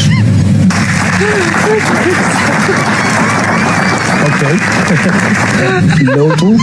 ፈረንጆች እንደሚሉት ዲቫይን ኢንተርቬንሽን ማለት መለኮታዊ ጣልቃ ገብነት ያለው ለውጥ ነው። እዚህ እትቅድማ አብይ አሕመድ ዝነበረ ፕራይም ሚኒስተር እዩ ፕራይም ሚኒስተር ሃይለ ማርያም ዝበሃል ዝነበረ እዩ እዛ ሃገር እዚያሲ ናይ ብሓቂ ዘገርም ብዙሓት ኤርትራውያን ዝብልዎ እዚ ኣብ ዓዶም ዝኾነ ይኾነ ክኾኑ ክእሉ እዮም ፀገም የብሉን ግን እዚ እንታይ ዝብል ዘሎ አብይ አሕመድ መለኮታዊ ሓይሊ ኣብ ስልጣን ኣምፂዎ እዩ ዝብል ዘሎ እምበር ነዛ ኢትዮጵያ ከምዚ ኢላ ክትባላዕ እዚ ኩሉ ሞትን ስቃይንሲ ተልእኮ ኣምላኽ ዝለኣኾ እዩ ከም ዝግበር ዘሎ ሓቆ እዩ ኣወል ኣብታ ሓንቲ ቪድዮ ናቱሲ ናይ እንታይ ኢልዎ ናይ ጥንቆላ ሃይማኖት ናይ ጥንቆላ መራሒ ብጥንቆላ ዝነብር መራሒ ብምባል ገሊፅዎ ነይሩ እቲ ንሪኦ ዘለና ኩነታት ድማ ከይፈተኻ ናብ ከምኡ ዓይነት መልሲ ንክትኣት ወይ ግብረ መልሲ ንክትኣቱ ዝእትወካ እዩ ብዝኾነ እስከ ናብቲ ናትና ፖለቲካዊ ድራማ እየ ዝብሎ ናብኡ ገፅና እስከ ንስገር ርክባት ኣሎ ድዩ ግንባር ብርጌና ሓመዱ ርክባት ኣሎ ድዩ እንታይ ምዕባላታት ኣሎ ናይ ሓባር ፀላእት ኣለውና ሓቢርና ክንቃለሶም ኣለና ዝብል ንፁር መትከል እዩ ዘለና ኣነ እዚኣ ክተብርሃለይ እንተዘየለ ከዓ ኣነ ዝሓስኩ ሒዘ ሰራዊተይ ክወርድ ምስቲ ኣብ ሓረ መሬት ዘሎ መንእሰይ ትግራይ ሕጂ እቲ ብርጌድ ንሓመዱ ኣብዚ ደገ ኮይኖም ገንዘብ መሕፈሲ እናተጠቀሙሉ ኣብ ባይታ ግንባር ፈጢሮም ከም ዘለው እዮም ዝሕስቡ ነይሮም ንመን ክሓትወሎ ነዚ ኣብቲ ሓራ መሬት ኣብ ዝብል ዘሎ ሰራዊት ወይ ናይ ትግራይ ብኣቢ ፋንድት ኮይና ኡ ዝነብር ዘሎ ምሳቶም ኮይኑ ድራማታት ክሰርሕ ዝቐነየ ዝወዲ ራያ ዝብልዎ ንዑ እዮም ዝሓትዎ ዘለው እቲ ብርጌድ ንሓመዱ ኣብ ባይታ ዘሎ ከመይ ዘሎ ምንቅስቃሳት ምሳኻትኩም ኮይና ንሓባራዊ ዕላማ ንኣጀንዳ ናይ ኣቢ ንክንሰርሕ ተዳሊና ኣለና ኢሎም እስከ እንታይ ባይታ ኣሎ ብኸመይ ክንሰርሕ ንኽእል ትመልሲ ረ ይወስ ሓቂ ትሞት ኢኹም ትመልሲ ሓቢርና ክንቀልስና ዝብል እምነት እዩ ዘለኒ እሞ ነዚ ከመይ ኢኻ ትምልሶ ሓውራይ ተስፋይ ወድራያ ቴንክ ዩ انت تساي توتل دغه تدريها حمد يخاتي خاور هو برجدنا حمد امريكا يفلطمي انا اوروبا يفلطم برجدنا حمد زبحال اب مريت يلي او جبت تهالو اندعي ብዙሓት ሰባት ሓቲቶምኒ ግንባር ፈጥርና ይብለለው ገለ ይብለለው የለይ ኣነ ይፈጥር ካብ ዘልም ፈለጥዎ ነይረ አዲስ አበባ ወይ ኩል የበርገድ ንሓመዱ ኣብ ግንባር ግን የለውም ኖ እንታይ ዝብለካ ምስቲ ዝነበረ እንትን ይመስለኒ ፈቀደሎም የግድብ መንግስቲ ኢትዮጵያ ተጋሩ ኮይንኩም እተይ ለየ እተይ ንዕምሳና ሓዋትና ኢኹም ናይ ሓባር ፀለእት ኣለውና እዚኦም ወጊድና ህዝቢ ኤርትራ ህዝቢ ትግራይ ዋላ ሓንቲ ፀገም የብሉ ህዝቢ ኤርትራ ምንም ንብሎ ነገር የለን ንሕና በደል ዘብፅሐልና ኣብ ህዝቢ ኤርትራ ዘሎ ሽፍታ እዩ ስለዚ ንዑ ተጋሩ ኮይንኩም እተዩ እቲ ዘሰደኩም ዘሎ ዘሳደኩም ዘሎ ካብኹም ሓሊፍና ዓና ጭፍጭፈና ዘሎ ሻዕብያ ዝበሃል ሓብርና ነጥፎይና ኢለ ነጊረዮም እየ ካብዚ ካሊእ መማረፂ የለ በርገድ ንሓመዱ ኮይኑ ኤርትራዊ ኮይኑ ኤርትራውነት ኣጥፊ ይኾን ኣለኹ ኣነ ራያነት የጥፎ ትግራዋ እየ ሓደ እንታይ ዝበሃል ዘሎ መስኪን ናይ ኣቤ ሓደ ግዜ ዘይሰልጦ እኮ በዚ ዘሕዝነካ ነዚኣቶም ኣሚኑ ነዚኣቶምን ነዞም ኣብ ሓራ መሬት ዘለዉ ዝበሃሉ ፕላስ ነዚ ብርጌድ ንሓመዱ ገለታት ኣኻኺቡ ኣንጻር መንግስቲ ኤርትራ ተዋጊኡ ረጂም ቼንጅ ክገብር ዝሓስብ ዝነበረ እዩ ኣብ ባይታ ዘየለ እቲ ሓራ መሬት ዝበሃል ዝነበረ ንባዕሉ እናዓነወ ዝኸይድ ዘሎ ናይ ብሓቂ ኣቢ ኩላ ነገር ኩላ እታ ስትራቴጂናቱ ብጠጠው ከም ዝሞተቶ በዚኻ ትፈልጥ ብርግፅ እቶም ነቲ ብርጌድ ንሓመዱ ዝደፍኡ ዝነበሩ ድማ ፖለቲካዊ ምዝላቕ ክገብሩ ርኢና ኢና ቆሰበይቲ ሒዙ ዝዋዘሲ ነይብርህኒ ከም ዝበሃል ብልላውነትና ዝዋዘ ብልላውነትና ዝዛረብ ኣይብርሃና ስለዚ ኢትዮጵያ መንዴት የብላን የኤርትራ ልላውነት ክሕድጋ እየ ክመልሰ እየ ክወበ እየ ከም ትሪእዎ ዘለኹም እዚኦም እዮም እቶም ነብቲ ግንባር ወሪድካ ክንዋጋ ኢና ብገለዶ ገለዶ ድብሉ ዝነበሩ እንተስ ንፖለቲካዊ ንፖለቲ ኩነታት ተረዲዎም እንተስ ምዝላቕ ናይታ ሚድያ ኣብ ሚድያ ሬሌቫንስ ንክህልወካ ምክንያቱ ኣንጻር ልኡላውነት ኤርትራ ንዝኸይድ ዘሎ ክትጉስጉስ ከም ጎስጓስ እውን ፅቡቅ ስለ ዘይኮነ ንንጌራ ኻይልካ ዝተቐየረ ክኸውን ክእል ሓሳብ ብዘየገድስ ግን ቀስ ብቐስ እታ ምዝላቕ ከመይ ከም ዝኾነ ትርኢና ኣለና ስለዚ ኣብይ ኣሕመድ ኣሚንሎም ዝነበረ ኣብ ባይታ እኳ ዝኾነ ነገር ክገብሩ ከም ዘይክእሉ ኩሉ ሰብ ፈልጥ ነይሩ ወላ እውን እቲ ኣብ ሚድያ ክግበር ዝኽእል ዝነበረ እውን ቀስ ብቐስ ናብ ካልእ መንገዲ እናተቐየረ ይኸይድ ንሪኦ ኣለና ምናልባት እቲ ኩነታት ናበይ ገፁ እያ መወዳታ ተኸታቲልካ ምግላጹ ዘድልዮ ግን ነዚያ እስከንስማዕ ጎረቤቶቻችን እንዴት ናችሁ? ምን ብላችሁ ሰደባችሁኝ? ባሪያ? አዎ ባሪያ ነኝ። ደስ የሚል ባርነት ለጨዋ ህብረተሰብ ሳይማር ላስተማረኝ ተከብሮ ላከበረኝ ህፃን ክቡር ነው ብሎ ክብር ለሰጠኝ ህብረተሰብ አዎ ባሪያ ነኝ። የኔ ህብረተሰብ ጨዋ ህብረተሰብ ነው። የኢትዮጵያ ህዝብ በሙሉ የሚያውቀው ዓለም ሁሉ የመሰከረለት ለዚህ ህብረተሰብ እንዴት ባሪያ አልሆንም? ባሪያ ለሀገሬ፣ ባሪያ ለባንዲራዬ፣ ባሪያ ለህዝቤ። ባርነት እየታወቀ እዚያ ጓል እኳ ናይ ፈልጣን እንድየ ግን እቲ ልቦና ናታ ናይ ብሓቂ ሓደ ሰብ መራሒ እንድሕር ኮይኑ ኩሉ ግዜ ክትፈልጡ ዘለኩም መራሒ ብፍላይ ፖለቲካዊ መራሒ ማለት መጋበርያ ወይ ባርያ ናይቲ ህዝቢ ማለት እዩ ካልእ ትርጉም የብሉ መራሒ ማለት ስለዚ if you are going to ነቲ ህዝቢ ትፀቕጦ ኣብ ልዕሊኡ ጎብለል ትኸውን ማለት ኣይኮነን ክርስቶስ እውን እኮ ኣብ ክርስትና ኣትሊስት ባርያ ኮይ ከም ሓደ ድኻ ከተገልግል እኮ ኢኻ ትመፅእ ኣብ ቤተ ክርስቲያን እኮ ነዚ ኣገልጋሊ እዮም ዝብልዎ ኣብ ቤተ ክርስቲያን ዝመርሕ ሰብ ኣገልጋሊ እዮም ዝብልዎ ነቲ ህዝቢ ዘገልግል መራሒ ወይ ወንጌል ትብሎ ንቃላት ከተጥዕሚልካ እምበር ኣብ ባይታ እኮ ንህዝቡ ዘገልግል ሰብ ኣገልጋሊ ሰርቪስ ትህብ ኣለኻ ማለት ስለዚ ንህዝብኻ መገልጋል ማለት ባርያ ተብል ቃልሲ ንሕማቕ ስለ ዝጥቀሙላ ፅቡቅ እዩ ክንብል ኣይንኽእልን ኢና ጀነራል ግን ንህዝቡ ዘገልግል ሰብ ኩሉ ግዜ ነቲ ህዝቢ ኣብ ትሕቲኡ ኮይኑ ዘገልግሎ ነቲ ህዝቢ ዝጠቅም እዩ ንመን ከተገልግሎ ኩሉ ግዜ ንኽጠቕሞ ኢልካ ንትፈትዎ ንትሓድየሉ ኢኻ ተገልግል ስለዚ ንቅዱስ ዕላማ ክትሰርሕ ከለኻ ንህዝብኻ ንሃገርካ ክትሰርሕ ከለኻ ንክብርካ ክትሰርሕ ከለኻ ባርያ ስለ ዝበሉኻ ሕማቕ ክስማዓካ የብሉን ነዛ ቆቋሕ ዝኾነት ሓፍትና ድማ ክብሪ ይግባኣ ሽማ እንተዝፈልጥ ነይረ ሽማ ምረቋሕ እኳ ነይረ ሽማ ትፈልጡ ድማ ፀሓፍው ለይኹም ናይ ብሓቂ ንፅቡቕ ነገር ንተኣምነሉ ዕላማ ቀያሕትን ፀለምትን ዝወደቑላ ሃገር ንሳቶም ዝመቱላ ንስኻ ክትምስክረላን ክትከላኸለላን ክትስለፈላንሲ ግቡእካን ግዴታኻን እዩ ከምኡ ስለ ዝበሉኻ ተስፋ ቆሪፅካ ክትሃድም ኣይግባአን ካብ ቀፂለ ሓንቲ እዛ ፅሕፍቲ እዚኣሲ ደስ ዝበለትኒ ፅሕፍቲ እያ መን እዩ ፅሒፍዋ ነይሩ መስለኩም ግዲው ናትናኤል ዘመኬል ጋዜጠኛ ናትናኤል ዘመኬል ኤርትራውያን ኣብ ዓዶም መፂኦም ዝገብርዎ ዘለዉ ብምባል ሓንቲ ነዋሕ ፅሕፍቲ ፅሒፉ ነይሩ እዞም ክልተ ትሪእዎም ዘለኹም እዮም እንታይ እዮም ዝገብሩ ዘለዉ ዩዝ-ሌድ ኦፕቲሚዝም young Eritreans abroad are increasingly motivated to contribute to national development skills and investment. They bring fresh ideas, technical expertise, and a strong desire to invest in Eritrea's future. መንእሰያትና ኤርትራ ካብ ደገ መፂኦም ነቲ ቁጠባ ናይቲ ሃገር ይሕግዙ ከም ዘለውን ከም ሓሳብ ነዛ ናይ ኣማርስ ቪዥን ኢልዋ ዘሎ ኣንበሳ ኢንተርናሽናል ኮንሳልቲንግ ስለዚ መን እዩ ኣማር ካቦም ኣይፈለጥኩን ግን ሓንቲ ናይ ኮንሳልቲንግ ኢንተርናሽናል ኮንሳልቲንግ founded by Ammar an Eritrean in the US to guide diaspora investment in Eritrea ስለዚ ነቶም ካብ ዲያስፖራ መፂኦም ኣብ ኤርትራ ኢንቨስት ንክገብሩ ዝደልዩ ሓንቲ ካምፓኒ ኣንበሳ ኢንተርናሽናል ኮንሳልቲንግ ትብል መስሪቱ